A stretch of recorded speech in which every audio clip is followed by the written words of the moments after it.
ഏതെങ്കിലും ഒരു മികച്ച കാർഡിയോതൊറാക്സിക് സർജൻ, ഏറ്റവും മികച്ച ഡയബറ്റോളജിസ്റ്റ്, ഏറ്റവും മികച്ച ന്യൂറോളജിസ്റ്റ് ആർക്കെങ്കിലും ഇതുപോലെ തുടർ നിയമനം കൊടുത്തതായിട്ട് നമ്മൾ വായിച്ചിട്ടുണ്ടോ? ഇല്ല. അവരെക്കാട്ടിലുമൊക്കെ ഭയങ്കരമാരാണോ ഞങ്ങൾ IAS? എന്ത് ചെയ്താൽ എൻ പ്രശാന്ത് IASന്റെ സസ്പെൻഷൻ മാറും? ഞാൻ ഫയലിൽ സത്യസന്ധമായിട്ട് അഭിപ്രായം എഴുതുന്നതായിരുന്നല്ലോ ഈ പ്രശ്നം. അപ്പോൾ അതിപ്പം നിർത്താൻ എന്നെ കൊണ്ട് സാധിക്കില്ലല്ലോ. ഒരു ജസ്റ്റിസ് എന്ന് പറഞ്ഞ സംഭവം കോടതിയിൽ മാത്രം കിട്ടുന്ന ഒരു ഐറ്റമായിട്ട് അധപ്പതിപ്പിക്കരുത്. ഒരു വില്ലേജ് ഓഫീസിലാണെങ്കിലും, ഒരു താലൂക്ക് ഓഫീസിലാണെങ്കിലും, ഒരു പോലീസ് സ്റ്റേഷനിലാണെങ്കിലും, ഒരു ഏത് സർക്കാർ ഓഫീസിലാണെങ്കിലും, ആശുപത്രിയിലാണെങ്കിലും അവിടെയൊക്കെ ഒരു പൗരനെ സംബന്ധിച്ചിടത്തോളം അയാൾക്ക് ഫെയർ ആയിട്ടുള്ള ട്രീറ്റ്മെൻറ്റ് കിട്ടണം. കുറേ ഫയൽ നോക്കാൻ അറിയാമെന്നല്ലാതെ അതുപോലും നല്ല മെയ്വഴക്കം കാണിച്ചിട്ടുള്ളവരെ മാത്രം വീണ്ടും എടുക്കുന്നതിനകത്തുള്ള ഒരു അന്യായം ഉണ്ടല്ലോ. സിസ്റ്റം ഷുഡ് ബി ഫെയർ ആണെന്ന് മാത്രമല്ല, ഫെയർ ആണെന്ന് ജനങ്ങൾക്ക് ബോധ്യപ്പെടുകയും വേണം. അതിൽ ലോജിക്ക് വേണം, കോമൺ സെൻസ് വേണം.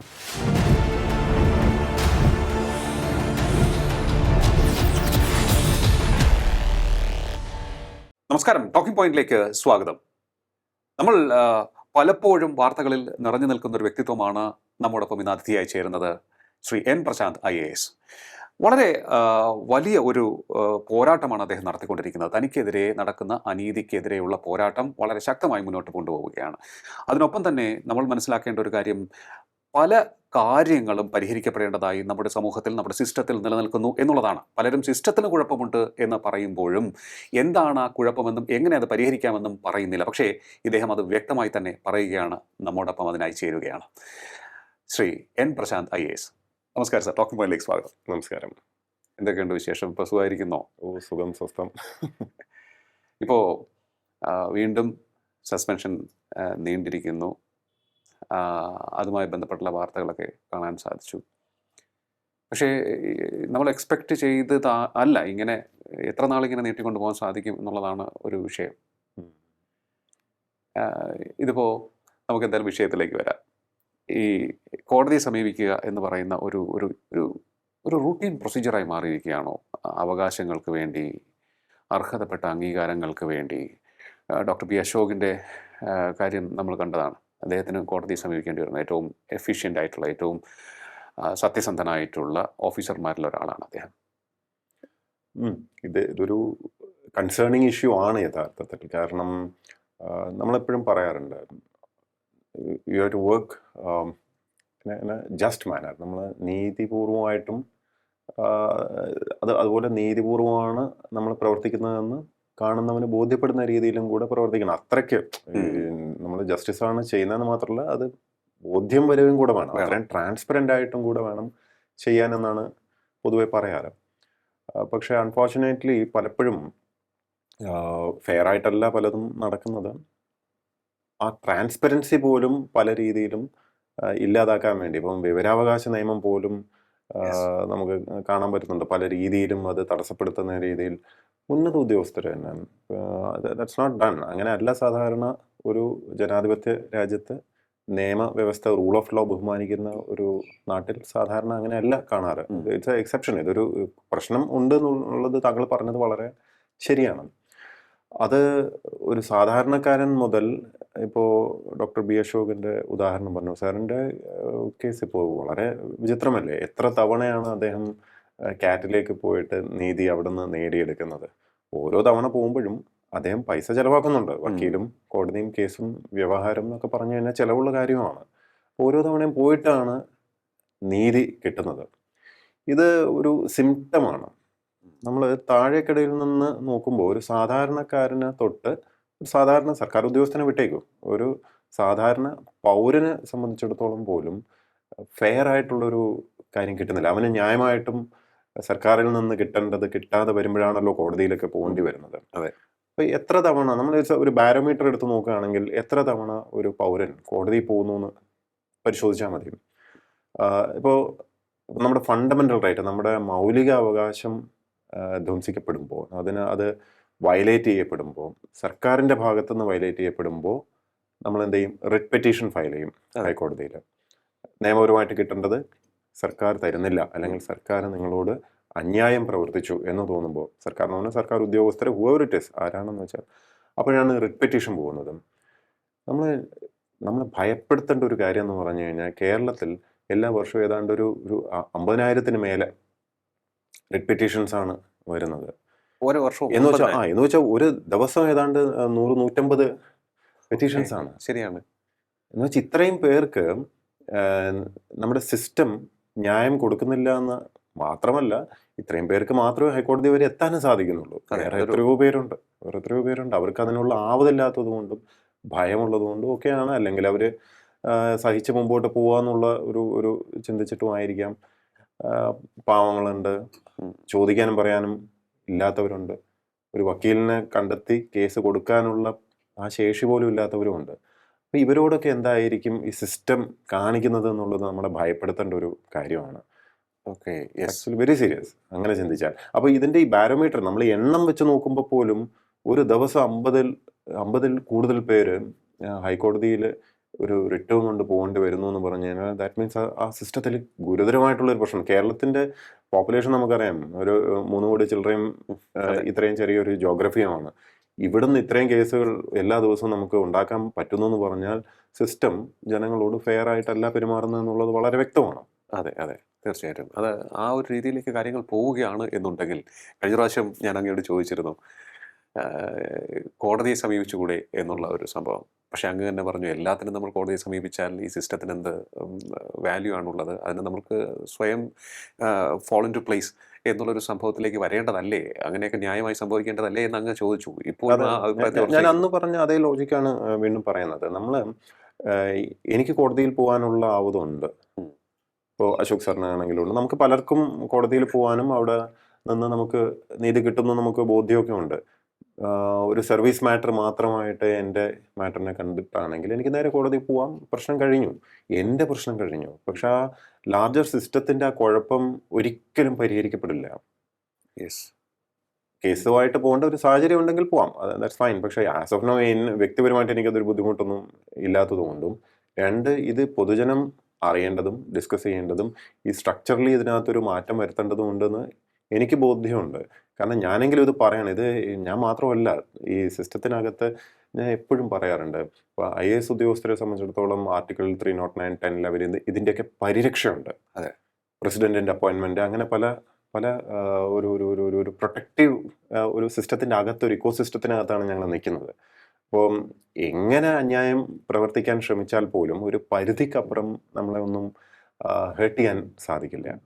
സർവീസിൻ്റെ അകത്ത് യു ആർ സേഫ് എന്ന് പറയുന്ന മാതിരിയാണ്. പക്ഷേ ഇത്തരത്തിലുള്ള സുരക്ഷയൊന്നും ഇല്ലാത്ത എത്രയോ സാധാരണ ജീവനക്കാരുമുണ്ട്. ഒരു വില്ലേജ് ഓഫീസർ, വില്ലേജ് അസിസ്റ്റന്റ്, ഒരു സ്കൂൾ മാഷ്, ഒരു അധ്യാപകൻ, അല്ലെങ്കിൽ ഈ ഡോക്ടർമാര്, എഞ്ചിനീയർമാര്, അധികം പിന്നിലേക്ക് പോകേണ്ടതില്ല ഡോക്ടേഴ്സിന്റെ കാര്യം. ഇപ്പൊ ഒരു അപ്രിയമായിട്ടുള്ള ഒരു കാര്യം പറഞ്ഞാൽ അല്ലെങ്കിൽ പറയുന്നത് അതേപടി അനുസരിക്കാതെ അവർക്ക് അവരുടെ നീതിബോധത്തിൽ ശരിയെന്ന് തോന്നുന്ന കാര്യം ചെയ്താൽ, പോലീസുകാർ ഉദാഹരണത്തിന്, ഇപ്പോൾ പോലീസിന്റെ ഉത്തരവാദിത്തം ശരിക്കും സ്റ്റാറ്റ്യൂട്ടറി ആണ്. അവരാണ് അന്വേഷണ ഉദ്യോഗസ്ഥൻ എന്ന് പറഞ്ഞാൽ IO ആണ്. അപ്പൊ അന്വേഷണ ഉദ്യോഗസ്ഥൻ SHO ഹൂവർ ഇറ്റ് ഈസ് അയാളുടെ ജോലി ചെയ്യുന്നതിൽ ഇടപെടുകയും വരച്ച വരയിൽ പോകുന്നില്ലെങ്കിൽ എടുത്ത് അങ്ങോട്ടും ഇങ്ങോട്ടും പന്ത് തട്ടുകയൊക്കെ ചെയ്യാൻ സാധിക്കുന്നുണ്ട്. ഇപ്പൊ ഈ സർക്കാർ ഉദ്യോഗസ്ഥർ നമ്മൾ PSC എഴുതി കഷ്ടപ്പാട് വിട്ട് അകത്ത് വന്നു, അതിനുശേഷം അവർ സുഖിക്കുകയാണെന്നാണ് പലരുടെയും വിചാരം. അല്ല, അവരും നീതിപൂർവം ജോലി ചെയ്യാൻ വേണ്ടി സ്ട്രഗിൾ ചെയ്യുന്നുണ്ട്. അപ്പോൾ കാറ്റിൽ വരുന്ന കേസുകളും കേരള അഡ്മിനിസ്ട്രേറ്റീവ് ട്രിബ്യൂണലിൽ വരുന്ന അതിന്റെ എണ്ണവും എടുത്ത് പരിശോധിച്ച് നോക്കൂ. അവിടെയും ആ സിസ്റ്റത്തിനകത്ത് എന്തുമാത്രം അവർക്ക് അൺഫെയർ ആയിട്ടുള്ള ട്രീറ്റ്മെന്റ് കിട്ടുന്നു. അതുകൊണ്ടാണല്ലോ അവർ കോടതി പോകേണ്ടി വരുന്നത്. അപ്പോൾ തൊട്ടതിനും പിടിച്ചതിനും എല്ലാത്തിനും അവിടെ പൊക്കൊണ്ടിരിക്കുകയും ആ ബാരോമീറ്റർ നമ്മളതിന്റെ കണക്ക് നോക്കുമ്പോൾ എന്തോ കുഴപ്പമുണ്ട്, ഒരു അസുഖം മനസ്സിലായാലോ, ടെമ്പറേച്ചർ കണ്ടാൽ നമുക്ക് മനസ്സിലാവുമല്ലോ പനിയുണ്ടെന്ന് മനസ്സിലായി കഴിഞ്ഞാൽ അതിന്റെ ചികിത്സ ചെയ്യുക. അല്ലാതെ അത് കണ്ടില്ല എന്ന് പറഞ്ഞ് നമുക്ക് കണ്ണടച്ച് ഇരുട്ടാക്കിയാൽ പറ്റില്ലല്ലോ. അപ്പോൾ ദാറ്റ് ഈസ് വെയർ ലൈക്ക് എൻ്റെ ഒരു സ്റ്റാൻഡ് വരുന്നത്. ഞാൻ ഈ സംസാരിക്കുന്നതും ഞാനിത് ഒരു പൊതുജന മധ്യത്തിൽ ചർച്ചയാക്കാൻ ശ്രമിക്കുന്നതും എനിക്ക് വേണ്ടി മാത്രമല്ല. കാരണം ഞാൻ പറഞ്ഞല്ലോ, എന്നെ സംബന്ധിച്ചിടത്താണെങ്കിൽ ഇതൊരു വിഷയമല്ല. എനിക്ക് കാറ്റിൽ പോയാൽ അവിടുന്ന് പരിഹാരം കിട്ടുമെന്ന് എനിക്ക് നല്ല ബോധ്യമൊക്കെ ഉണ്ട്. വളരെ ഓപ്പൺ ആൻഡ് ഷട്ട് കേസുമാണ്. പക്ഷേ എന്നെ എൻ്റെ ഇത്രയും പ്രൊട്ടക്ഷൻ കിട്ടാത്ത സാധാരണക്കാരായിട്ടുള്ള എത്രയോ സർക്കാർ ഉദ്യോഗസ്ഥർക്ക് വേണ്ടിയും കൂടിയാണ് ഇത് പൊതുജനമധ്യത്തിൽ ഡിസ്കഷന് കൊണ്ടുവരുന്നതും ഇത് അന്യായമാണെന്നും ഇങ്ങനെയല്ല ഒരു സിസ്റ്റം പ്രവർത്തിക്കേണ്ടതെന്നും you have to be fair. ഒരു ജസ്റ്റിസ് എന്ന് പറഞ്ഞ സംഭവം കോടതിയിൽ മാത്രം കിട്ടുന്ന ഒരു ഐറ്റമായിട്ട് അധപ്പതിപ്പിക്കരുത്. ഒരു വില്ലേജ് ഓഫീസിലാണെങ്കിലും ഒരു താലൂക്ക് ഓഫീസിലാണെങ്കിലും ഒരു പോലീസ് സ്റ്റേഷനിലാണെങ്കിലും ഒരു ഏത് സർക്കാർ ഓഫീസിലാണെങ്കിലും ആശുപത്രിയിലാണെങ്കിലും അവിടെയൊക്കെ ഒരു പൗരനെ സംബന്ധിച്ചിടത്തോളം അയാൾക്ക് ഫെയർ ആയിട്ടുള്ള ട്രീറ്റ്മെന്റ് കിട്ടണം. ഇത്തരത്തിലുള്ള ഒരു സംഭവം നോക്കുമ്പോൾ ഈ ഉദ്യോഗസ്ഥർ കുറവാണോ കൂടുതലാണോ എന്നാണ് ഞാൻ ചോദിക്കുന്നത്, IAS ഉദ്യോഗസ്ഥർ. കാരണം പലരും സർവീസിന് ശേഷവും ഡെപ്യൂട്ടേഷനിൽ തുടരുന്നതാണ് കാണുന്നത്. ഒരുപാട് പേരുടെ പേര് ഞാൻ കഴിഞ്ഞ ദിവസം വെറുതെ ഒന്ന് നോക്കിയതാണ്. അപ്പോൾ ഒരുപാട് പേരുടെ പേര് കാണുന്നു. അപ്പോൾ ഇത് എന്തുകൊണ്ട് ഇങ്ങനെ സംഭവിക്കുന്നതാണ് പണ്ട് എനിക്ക് കുഞ്ചനമ്പേരാണെന്നോ കാലനില്ലാത്ത കാലം എന്ന് പറഞ്ഞൊരു ഇത് എഴുതിയിട്ടുണ്ട്. റിട്ടയർമെന്റ് ഇല്ലാത്ത കാലം എന്ന് പറയുന്ന പോലെയാണ്. IAS ഇല്ലാത്തത് കൊണ്ട് അല്ല, ചിലര് തുടരാൻ ആഗ്രഹിക്കുന്നതുകൊണ്ടാണ്. അവർക്ക് തുടരാൻ ആഗ്രഹിക്കുന്നു, അവരെ തുടർന്ന് കാണാനും ആഗ്രഹിക്കുന്നു ചിലർ. അതുകൊണ്ട് സംഭവിക്കുന്നു. നിയമപ്രകാരം നമുക്കൊരു കാഡർ സിസ്റ്റം ഉണ്ട്, കാഡർ റൂൾസ് ഉണ്ട്, കാഡറിന് തക്കതായിട്ടുള്ള നമ്പേഴ്സിൽ റിക്രൂട്ട്മെന്റ് ഉണ്ട്, കാഡർ പൊസിഷൻസിൽ കാഡർ ഉദ്യോഗസ്ഥരെ മാത്രമേ വെക്കാൻ പാടുള്ളൂ എന്നും നിയമമുണ്ട്. അതങ്ങനെ വെക്കാനുള്ള കാരണങ്ങളും ഉണ്ട്. വളരെ സുചിന്തിതമായിട്ട് സൃഷ്ടിച്ച ഒരു സ്ട്രക്ചറാണത്. ഇല്ലെങ്കിൽ നാളെ ഒരു ജില്ലാ കളക്ടറായിട്ട് വഴിയെ പോകുന്ന ഒരാളെയും വേണമെങ്കിൽ നിയമിക്കാം. കാരണം കാഡർ പോസ്റ്റിൽ ആര് വേണമെങ്കിലും വെക്കാമെന്ന് വന്നു കഴിഞ്ഞാൽ അത് വളരെ അപകടകരമായിട്ടുള്ള ഒരു വിഷയമാണ്. അതുകൊണ്ടാണ് IAS അസോസിയേഷൻ ഇതിൽ കേസ് പോയതും. Doctor B. അശോക് പലപ്പോഴും ഇത് സംസാരിക്കുന്ന ഒരു വിഷയമാണ്. ഈ ഒരു ആസ്പെക്ട് നമ്മൾ ഫസ്റ്റ് ഓഫ് ഓൾ മനസ്സിലാക്കേണ്ടതുണ്ട്. ആളില്ലാത്തതുകൊണ്ടല്ല. ഇനി ആളില്ലെങ്കിലുള്ള പരിഹാരങ്ങളും ഒക്കെ നമ്മുടെ ഈ കാഡർ റൂൾസിനകത്ത് തന്നെ പറഞ്ഞിട്ടുണ്ട്. ഈ റിട്ടയർമെന്റിന് അതിനൊരു ഒരു ബഹുമാനം കൊടുക്കണം സത്യം പറഞ്ഞാൽ റിട്ടയർമെന്റ് ഏജിന്. കാരണം നമ്മുടെ നാട്ടില് ചിലർക്ക് മാത്രം റിട്ടയർമെന്റ്, ചിലർക്ക് റിട്ടയർമെന്റ് ഇല്ല എന്ന് പറയുമ്പം അതുപോലും ഒരു നേരത്തെ നമ്മൾ തുടക്കത്തിൽ പറഞ്ഞ ഒരു അന്യായത്തിന്റെ ഒരു എലമെന്റ് ഉണ്ട്. ഏറ്റവും മികച്ച സ്കൂൾ അധ്യാപകൻ റിട്ടയർ ചെയ്ത് കഴിയുമ്പോൾ യഥാർത്ഥത്തിൽ അതും ഈ നമ്മുടെ നാട്ടില് ഇത് സർക്കാർ സ്റ്റേറ്റിൽ ഉള്ള റിട്ടയർമെന്റ് ഏജ് ഇപ്പോൾ 55 5. അപ്പൊ വളരെ നേരത്തെയാണ് യഥാർത്ഥത്തില്. ഇത്രയും മിടുക്കുള്ള ഒരു സ്കൂൾ മാഷ് റിട്ടയർ ചെയ്ത് പോയി കഴിഞ്ഞാൽ സത്യത്തിൽ എത്രയോ കുട്ടികൾക്ക് ആ ഒരു ബെനിഫിറ്റ് കിട്ടാതെ പോവാണ്. അതെ, അവിടെ എവിടെയെങ്കിലും ഒരു സ്കൂൾ മാഷിനെങ്കിലും നമ്മൾ റീഎംപ്ലോയ് ചെയ്തിട്ട് വെച്ചിട്ടുണ്ടോ? ശരിയാണ്, അങ്ങനെയില്ല. ഏതെങ്കിലും ഒരു മികച്ച കാർഡിയോതൊറാക്സിക് സർജൻ, ഏറ്റവും മികച്ച ഡയബറ്റോളജിസ്റ്റ്, ഏറ്റവും മികച്ച ന്യൂറോളജിസ്റ്റ് ആർക്കെങ്കിലും ഇതുപോലെ തുടർ നിയമനം കൊടുത്തതായിട്ട് നമ്മൾ വായിച്ചിട്ടുണ്ടോ? ഇല്ല. അവരെക്കാട്ടിലുമൊക്കെ ഭയങ്കരമാരാണോ ഞങ്ങൾ IAS-കാര്? അല്ല, ഞാൻ ചോദിച്ചോട്ടെ, ഈ റിട്ടയർമെന്റിന് ശേഷം വരുന്നവർക്ക് റെമ്യൂണറേഷൻ കുറച്ചു കൊടുത്താൽ മതിയോ? കാരണം ഒരുപാട് പേര് ഈ പൊസിഷനിൽ വന്നല്ല. അങ്ങനെയല്ല.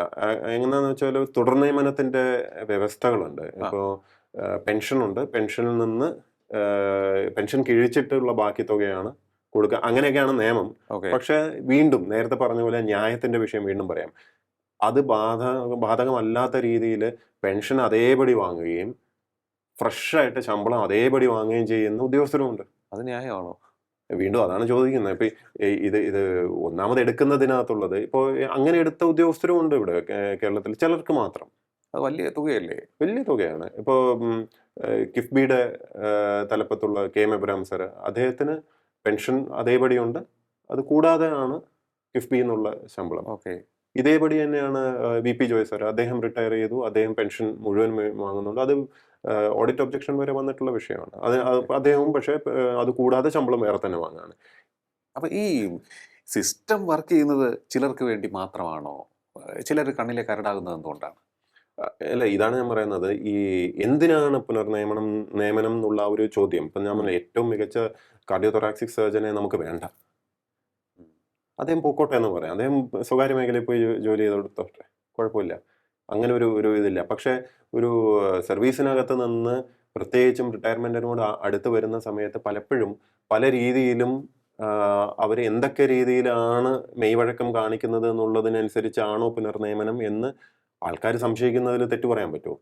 കാരണം ഇവർക്ക് പ്രത്യേക ചില എന്താ പറയുക ആനുകൂല്യങ്ങൾ ഒന്നവരെ വീണ്ടും വെക്കുന്നു എന്നുള്ളത് യാതൊരു നടപടിക്രമവും പാലിക്കാതെ അങ്ങ് എടുക്കുകയാണ്. അല്ലാതെ പരസ്യം ചെയ്തിട്ടോ ഇന്റർവ്യൂ ചെയ്തിട്ടോ ഒന്നും അല്ലല്ലോ. കേന്ദ്രത്തിൽ ഒരു പൊതുമേഖലാ സ്ഥാപനത്തിൽ പോലും ഒരു IAS ഡെപ്യൂട്ടേഷന് പോകണമെങ്കിൽ അവിടെ ഇന്റർവ്യൂ ഉണ്ട്, അവിടെ ഒരു സെലക്ഷൻ പ്രോസസ് ഉണ്ട്. ഓക്കെ, ഇത്തരം നിയമനങ്ങൾക്കൊക്കെ ഒരു പ്രൊസീജിയർ ഉണ്ട്. ശരി. നമ്മളിവിടെ അതുപോലും അല്ലല്ലോ. നമ്മൾ ഒരാളെ കാണുന്നു, അയാളെ എടുക്കുക, ആ വാ എന്ന് പറയുന്ന ഒരു ലാഘവത്തോടെയാണ് അവിടെ എടുക്കുന്നതൊന്ന്. അതിനുശേഷം ആ ശമ്പളം ഫിക്സ് ചെയ്യുന്നത് അതിനെക്കാട്ടിലും ആർബിട്രറി ആയിട്ട്. ഇവിടെയാണ് ഞാൻ നേരത്തെ പറഞ്ഞത്, നമുക്ക് ആക്ച്വലി ഈ സ്റ്റേറ്റിന് അല്ലെങ്കിൽ ഈ ജനങ്ങൾക്ക്, ഈ സിസ്റ്റത്തിന് ആ വ്യക്തിയുടെ സേവനം അത്രമാത്രം ആവശ്യമാണോ എന്ന ചോദ്യം ഉയർന്നു വരികയാണ്. ഞാൻ വീണ്ടും പറയാണ്, ഒരു കാർഡിയോതൊറാസിക് സർജനാണ് യഥാർത്ഥത്തിൽ എൻ്റെ കാഴ്ചപ്പാടിൽ എനിക്ക് വിട്ട് കളയാൻ പാടില്ലാത്ത ഒരു അസറ്റ്. അതെ, ഒരു 55 വയസ്സിൽ മിടുമിടുക്കനായിട്ടുള്ള ഒരു സർജൻ, ആ സർജന്റെയൊക്കെ കൈയും മികവും ഒക്കെ ഏറ്റവും തെളിഞ്ഞു നിൽക്കുന്ന കാലമാണത്. പ്രൈമാണ്. ആ പ്രൈമിൽ നമ്മൾ ഒരു ഡോക്ടറെ വിട്ട് കളയാണ്. എന്നിട്ട് കുറെ ഫയൽ നോക്കാൻ അറിയാമെന്നല്ലാതെ അതുപോലും നല്ല മെയ്വഴക്കം കാണിച്ചിട്ടുള്ളവരെ മാത്രം വീണ്ടും എടുക്കുന്നതിനകത്തുള്ള ഒരു അന്യായം ഉണ്ടല്ലോ. System should be fair. Fair ആണെന്ന് മാത്രമല്ല, ഫെയർ ആണെന്ന് ജനങ്ങൾക്ക് ബോധ്യപ്പെടുകയും വേണം. അതിൽ ലോജിക്ക് വേണം, കോമൺ സെൻസ് വേണം. അതില്ലാതാവുമ്പോഴാണ് ഇപ്പം താങ്കൾ ഈ ചോദ്യം പോലും ചോദിക്കേണ്ടി വരുന്നത്. കാരണം നിങ്ങളും ആലോചിക്കുകയാണ്, ഇതിലെന്തോ കുഴപ്പമുണ്ടല്ലോ എന്ന് തോന്നുകൊണ്ടാണല്ലോ ആ ചോദ്യം തന്നെ ഉയർന്നു വരുന്നത്. എനിക്ക് തോന്നുന്നുണ്ട് അങ്ങനെ. അപ്പം വേറൊരു കാര്യം എനിക്ക് തോന്നുന്നുണ്ട്, എന്ത് ചെയ്താൽ എൻ പ്രശാന്ത് IAS സസ്പെൻഷൻ മാറും? ഞാൻ ഫയലിൽ സത്യസന്ധമായിട്ട് അഭിപ്രായം എഴുതുന്നതായിരുന്നല്ലോ പ്രശ്നം. അപ്പം അതിപ്പം നിർത്താൻ എന്നെ കൊണ്ട് സാധിക്കില്ലല്ലോ. അതെൻ്റെ ജോലി അതാണ്. ഞാൻ എപ്പോഴും പറയുന്ന പോയിന്റ് അതാണ്. എനിക്ക് ശമ്പളം തരുന്നത് എൻ്റെ അഭിപ്രായം ഞാൻ ഫയലിൽ എഴുതാനാണ്. അപ്പം എൻ്റെ അഭിപ്രായം അല്ലാതെ മുകളിൽ നിന്ന് ഇപ്പോൾ ഡോക്ടർ ചെയ്തലേക്കല്ല ആര് വിളിച്ചു പറഞ്ഞാലും അദ്ദേഹത്തിൻ്റെ അഭിപ്രായം ഞാൻ എഴുതാൻ പോകുന്നില്ല. ഞാൻ എഴുതും. നിങ്ങൾക്ക് ധൈര്യം ഉണ്ടെങ്കിൽ നിങ്ങളത് ഓവർ റൂൾ ചെയ്തോളൂ. You can take your risk. അതിനകത്ത് എനിക്ക് ബുദ്ധിമുട്ടൊന്നുമില്ല. ഇപ്പോൾ ഞാൻ ജോലി ചെയ്തിട്ടുള്ള എല്ലാ വകുപ്പുകളിലും അതാത് മിനിസ്റ്റേഴ്സും ഇവരൊക്കെ ആയിട്ട് വളരെ സ്നേഹത്തിലും നല്ല ബന്ധവുമായിരുന്നു. ഇപ്പം പ്രസാദ് സാറായിട്ടാണെങ്കിലും അതിന് മുമ്പ് K. രാധാകൃഷ്ണൻ സാറായിട്ടാണെങ്കിലും ഒക്കെ വർക്ക് ചെയ്യുമ്പം, പഴയ സർക്കാർ ഇരിക്കുന്ന സമയത്താണെങ്കിൽ Shibu baby John sir, Anilkumar sir, ഇവരൊക്കെ ആയിട്ട് ചേർന്നാണ് വർക്ക് ചെയ്യുന്നത്. രമേശ് ചെന്നിത്തല സാർ, നമ്മൾ ഇവരൊക്കെ ആയിട്ട് വർക്ക് ചെയ്തിട്ടുണ്ട്. ഇപ്പോൾ പൊളിറ്റീഷ്യൻസ് അല്ല ഇവിടെ പലപ്പോഴും പ്രശ്നം ഉണ്ടാക്കുന്നത്. എന്ന് മാത്രമല്ല, അതാത് വകുപ്പിലുള്ള ആൾക്കാർക്കും അല്ല പ്രശ്നം. നമ്മൾ പലപ്പോഴും ആ വകുപ്പിന് വേണ്ടി മരിച്ചു നിൽക്കും. അതെ, ഇപ്പോൾ മിനിസ്റ്ററുടെ താല്പര്യങ്ങളുണ്ടാവും, ജെനുവിനായിട്ടുള്ള ആ വകുപ്പിൽ ഇന്ന കാര്യങ്ങൾ നടത്തണം എന്നുള്ള താല്പര്യങ്ങളുണ്ടാവും. ആ താല്പര്യങ്ങൾക്ക് വേണ്ടി നമ്മൾ ഫൈറ്റ് ചെയ്തിട്ടാണ് പലപ്പോഴും നിൽക്കുക. മറ്റ് വകുപ്പുകളായിട്ടും ചിലപ്പോൾ ഫൈറ്റ് ചെയ്യേണ്ടി വരും, അവിടെയുള്ള മറ്റ് താല്പര്യങ്ങളുമായിട്ടും ഫൈറ്റ് ചെയ്യേണ്ടി വരും, മീറ്റിങ്ങുകളിലും ഒക്കെ നമ്മൾ നിലപാടെടുക്കേണ്ടി വരും. ഇത് പലപ്പോഴും പലരെയും ചൊടിപ്പിക്കാറുണ്ട്. പിന്നെ ഈ വകുപ്പിനകത്ത് അധികാരമില്ലാത്ത ആൾക്കാർ കയറി ഇടപെടാനും കാര്യങ്ങൾ തീരുമാനിക്കാനും ഒക്കെ ശ്രമവും നടക്കാറുണ്ട്. അപ്പം മിനിസ്റ്റർ അറിയാതെയും മിനിസ്റ്റർ മറികടന്നും ഒക്കെ ചെയ്യാനും ഒക്കെ പലരും ശ്രമിക്കാറുണ്ട്. അതിന് തടയിടേണ്ടതും ഒക്കെ എൻ്റെ ജോലി തന്നെയാണ്. സോ അത് വി ഡു ദാറ്റ്. ഇത് ഫയലിൽ ഒപ്പീനിയൻ എഴുതേണ്ടിയും വരും. ഇപ്പം പലപ്പോഴും മന്ത്രി കാണാതെ ഉത്തരവിറക്കുന്ന അങ്ങനെ ഒരു പ്രവണതയും ഉണ്ട്. ഇപ്പോൾ ഡോക്ടർ ജയതിലക സ്ഥിരമായിട്ട് അത് ചെയ്തു പോകുന്ന ആളാണ്. അപ്പോൾ അദ്ദേഹം അങ്ങനെ ചെയ്യാൻ ശ്രമിച്ചിട്ടുള്ളത് മുഴുവനും മിനിസ്റ്ററുടെ ശ്രദ്ധയിലേക്ക് കൊണ്ടുവരിക എന്നുള്ളൊരു തെറ്റുമൊക്കെ ഞാൻ ചെയ്തിട്ടുണ്ട്. അപ്പൊ അതെല്ലാം റൂൾസ് ഓഫ് ബിസിനസ് പ്രകാരം ചെയ്യേണ്ട കാര്യങ്ങളും സെക്രട്ടേറിയറ്റ് മാനുവൽ അനുസരിച്ച് പ്രവർത്തിക്കേണ്ട കാര്യങ്ങളും ഞാൻ ചെയ്തേ പറ്റുള്ളൂ. ഫയലിൽ അഭിപ്രായം എഴുതാൻ വേണ്ടിയാണ് എനിക്ക് ശമ്പളം തന്നിരിക്കുന്നത്. ഇതിലൊന്നും കോംപ്രമൈസ് നമുക്ക് ചെയ്യാൻ പറ്റില്ല. പൊളിറ്റിക്കൽ എക്സിക്യൂട്ടീവിന് സത്യത്തിൽ ഇതൊക്കെ ഇഷ്ടമാണ്. ഇങ്ങനെ പ്രവർത്തിക്കുന്ന ഒരു ഉദ്യോഗസ്ഥന് മാത്രമേ അവർക്ക് വിശ്വസിച്ച് നിർത്താനും പറ്റുള്ളൂ. ഇപ്പോൾ എന്തുകൊണ്ടാണ് ഞാൻ വർക്ക് ചെയ്തിട്ടുള്ള എല്ലാ മിനിസ്റ്റേഴ്സും എന്നോട് വ്യക്തിപരമായിട്ട് സ്നേഹത്തിൽ അല്ലെങ്കിൽ ഇത്രയും കോൺഫിഡൻസിൽ നിൽക്കുന്നതെന്ന് വെച്ചാൽ അവരുടെ സേഫ്റ്റിയും കൂടെ നമ്മൾ നോക്കിയിട്ടാണ്. അവർക്ക് അബദ്ധം പറ്റാത്ത രീതിയിൽ നമ്മൾ ഫയൽ നോക്കിയിട്ട് കൊടുക്കുള്ളൂ എന്ന് അവർക്കും നന്നായിട്ട് അറിയാം. അവരെ കുഴിയിൽ ചാടിക്കാൻ എന്ത് സംഭവിച്ചാലും ഞാൻ അനുവദിക്കാറില്ല. അതാണ് എൻ്റെ ജോലി. അപ്പൊ അതിനു വേണ്ടി ചിലപ്പോൾ നമ്മൾ മറ്റുള്ളവരുമായിട്ട് ചിലപ്പോൾ, കാരണം അവർക്കറിയാം ഇവനാണ് ഇത് പറഞ്ഞു കൊടുത്തത്, കാരണം പറ്റിക്കാൻ ഇഷ്ടം പോലെ ആൾക്കാരുണ്ട്, തെറ്റിദ്ധരിപ്പിക്കാൻ ഇഷ്ടം പോലെ ആൾക്കാരുണ്ട്. അപ്പൊ അങ്ങനെയുള്ള കേസസ് വരുമ്പോൾ ഫയൽ ഞാൻ വഴി റൂട്ട് ചെയ്ത് പോയി കഴിഞ്ഞാൽ ഞാനകത്ത് സത്യസന്ധമായിട്ടുള്ള എഴുതുമെന്ന് ഈ മിനിസ്റ്റേഴ്സിനും ഒക്കെ അറിയാം. അപ്പം അതാത് വകുപ്പിലെ മന്ത്രി ആയിട്ട് നല്ല ഇക്വേഷനിൽ പോകുന്നത് കാണുമ്പോൾ മേലുദ്യോഗസ്ഥർക്ക് പലപ്പോഴും കണ്ണുകടിയും പ്രശ്നങ്ങളൊക്കെ ഉണ്ടാവാറുമുണ്ട്. ഇതിന്റെയൊക്കെ ആകെ മൊത്തമുള്ള ഒരു ഫലമാണ് നമ്മൾ ഈ കാണുന്നത്. പക്ഷെ ഇതിനകത്തുള്ള പരിഹാരം ഇപ്പൊ താങ്കൾ ചോദിച്ച പോലെ ഇതിനുള്ള പരിഹാരം എന്ന് പറഞ്ഞപ്പോൾ എനിക്ക് മാറാൻ പറ്റില്ലല്ലോ. ഈ ഒരു രീതിയിൽ ഞാൻ വർക്ക് ചെയ്ത് ശീലിച്ചിട്ടുള്ളൂ. 19 വർഷമായി സർവീസിൽ. ഇത്രയും കാലം ഇങ്ങനെ വർക്ക് ചെയ്തിട്ടുള്ളൂ. ഇനിയിപ്പം മാറ്റാൻ ബുദ്ധിമുട്ടാണ്. പക്ഷേ ഇനി എത്ര നാൾ സർ ഇങ്ങനെ സസ്പെൻഷൻ തുടരാൻ സാധിക്കും നിയമപരമായിട്ട്? ഇങ്ങനെ നിയമപരമായിട്ട് ഓൾറെഡി തെറ്റാണല്ലോ ചെയ്തുകൊണ്ടിരിക്കുന്നത്. 6 മാസത്തേക്കുള്ളിൽ പോലും സാധിക്കില്ല എന്ന് എല്ലാവർക്കും അറിയാവുന്നതാണ്. ഇനി ഇതിന്റെ സബ്ജക്ട് മാറ്റർ എടുത്താൽ തീരെ സാധിക്കില്ല എന്ന് പറയാം. ഒരു രണ്ടുപേര് തമ്മിലുള്ള തർക്കത്തിനകത്ത് എന്ത് അടിസ്ഥാനത്തിലാണ് സസ്പെൻഡ് ചെയ്തതെന്ന് ദൈവത്തിനറിയാം. നിയമപരമായിട്ട് നേരത്തെ പറഞ്ഞ പോലെ അന്യായമാണെന്നും പ്രകടമായിട്ടും അന്യായമാണെന്നും മനസ്സിലാവുന്ന ഒരു വിഷയത്തിൽ ഞാൻ കോടതിയിൽ പോയാൽ മാത്രമേ അതിന് പരിഹാരം കിട്ടൂ എന്നാണെങ്കിൽ അത് നമുക്ക് കുറച്ചുകൂടെ ക്ലിയർ ആയിട്ട് ആരൊക്കെ ഇതിനകത്തുള്ള നീതിബോധമില്ലാത്ത ആരൊക്കെയാണ് ഈ സിസ്റ്റത്തിൽ ഉള്ളതെന്ന് മുഴുവനും നമുക്ക് വ്യക്തത വരണമല്ലോ. അതെ, നമ്മൾ സമയം കൊടുക്കും. തിരക്കൊന്നുമില്ല, നമുക്ക് ക്ഷമയുണ്ട്. ഈ പറഞ്ഞ കൊണ്ട് വ്യക്തിപരമായിട്ട് നമ്മളെ ഇത് ഇപ്പൊ ഈ സസ്പെൻഷൻ കൊണ്ട് വലിയ ബാധിക്കുന്നൊന്നും ഇല്ലാത്തത് കൊണ്ടും കൂടെ I can wait, I am ready to wait. പക്ഷേ ആ പ്രോസസ്സ് വെറുതെ ആയിരിക്കില്ല. ഞാൻ കാത്തിരിക്കുന്ന സമയത്ത് പരമാവധി ഈ സിസ്റ്റത്തിന്റെ ഈ അപജയത്തെക്കുറിച്ച് സംസാരിക്കും. ഇത് ജനങ്ങളെ ബോധവൽക്കരിക്കാൻ അവരും അറിയാം. കാരണം അവർക്കും ഇതിനകത്ത് അവരും ബാധിക്കപ്പെടുകയാണ്. ഇത് വില്ലേജ് ഓഫീസ് മുതൽ ആൾക്കാരെ ബാധിക്കുന്ന അതേ പ്രശ്നത്തിന്റെ മറ്റൊരു ഒരു വകഭേദം മാത്രമാണിത്. So let us discuss it. Discussion point ആവട്ടെ. ഈ അന്യായവും അനീതിയും കൊണ്ട് നിൽക്കുന്ന ആൾക്കാർ ആരൊക്കെയാണെന്നും നീതിബോധം ഇല്ലാത്തവർ ആരൊക്കെയാണെന്നും 1 by 1 എക്സ്പോസ് ചെയ്തതിന് ശേഷം സൗകര്യം ഉണ്ടെങ്കിൽ കോടതി പോകണമെന്നുണ്ടെങ്കിൽ അന്നേരം പോവാം. നിയമം അറിയുന്ന ആളാണ്, നിയമം പഠിച്ച ആളാണ്. അപ്പോൾ അത് നിയമം എങ്ങനെ പോയാലും ഹാൻഡിൽ ചെയ്യാൻ സാധിക്കുന്നുള്ളൊരു കോൺഫിഡൻസ് ഉണ്ട് മുഖത്ത്. അല്ല, ഇത് കാരണം തെറ്റിന്റെ വഴിയെ പോയിട്ടില്ല എന്നുള്ളൊരു അത്രേ ഉള്ളൂ. നിയമത്തിന് കാട്ടിലും ഞാൻ പറയാം, നീതി എന്ന് പറഞ്ഞ ജസ്റ്റിസ് എന്ന് പറഞ്ഞൊരു സംഭവമുണ്ട്. ഈ ട്രൂത്ത് എന്ന് പറഞ്ഞൊരു കാര്യമുണ്ട്. നമ്മളൊരു വ്യാജരേഖയൊക്കെ ഉണ്ടാക്കിയിട്ടോ അല്ലെങ്കിൽ കള്ളത്തരം കാണിച്ചിട്ടോ അഴിമതി നടത്തണം എന്നുള്ള ഉദ്ദേശത്തോടെയോ ഒക്കെ ചെയ്ത് കഴിഞ്ഞാൽ അങ്ങനെയൊക്കെ ചെയ്യുന്ന ഒരാൾ അപ്പുറത്ത് വശത്ത് നിൽക്കുമ്പം അവരോട് പലപ്പോഴും മുഖത്തോട്ട് നോക്കി ഇത് സംസാരിക്കാൻ പോലും ഇവർക്കൊക്കെ ചമ്മലാണ്. ഇപ്പോൾ ഹിയറിങ്ങിനും മറ്റൊക്കെ വിളിക്കുമ്പോൾ പോലും കണ്ണിൽ നോക്കി സംസാരിക്കാൻ പോലും മടിയാണ്. അവർ ചെയ്യുന്നത് തെറ്റാണെന്ന് അവർക്ക് നന്നായിട്ട് ഒരു മോറൽ ഇതുണ്ടല്ലോ. Morally they don't have A voice. ഉള്ളിൻ്റെ ഉള്ളിലുള്ള ഗിൽട്ടാണ്, ചെയ്യുന്നത് തെറ്റാണെന്നുള്ള പൂർണ്ണമായിട്ടുള്ള തിരിച്ചറിവോടുകൂടെ. അത് എന്നിട്ടും അവർക്ക് തിരുത്താനുള്ള ഒരു ആർജവം ഇല്ല എന്ന് പറയുമ്പോൾ I think I should keep exposing them. പണ്ട് ഇത് അവരെ അടിക്കാനോ തൊഴിക്കാനോ ഒന്നും ഞാൻ പോകുന്നില്ലല്ലോ. I am only speaking. ഞാൻ സംസാരിക്കുന്നല്ലേ ഉള്ളൂ. അതെ, തിരിച്ചൊരു വാക്ക് പറയാൻ പോലുമുള്ള ശേഷിയില്ല എന്നുള്ളതാണ്. അതും ശ്രദ്ധിച്ചു കാണും. ഇപ്പോൾ എന്ത് സംഭവം വന്നാലും ഇപ്പം ഇതിൽ ഉൾപ്പെട്ടിട്ടുള്ള പ്രതിഭാഗത്ത് നിൽക്കുന്ന ഡോക്ടർ ജയതിലകായാലും ഗോപാലകൃഷ്ണന് ഇവരൊക്കെ ഒളിച്ചിരിക്കുകയാണ്. ഇവർക്ക് ഒരു കമന്റ് പോലും ഇതിനെപ്പറ്റി സംസാരിക്കാൻ അറിയില്ല, പറയാൻ അവർക്ക് ധൈര്യവുമില്ല. That shows.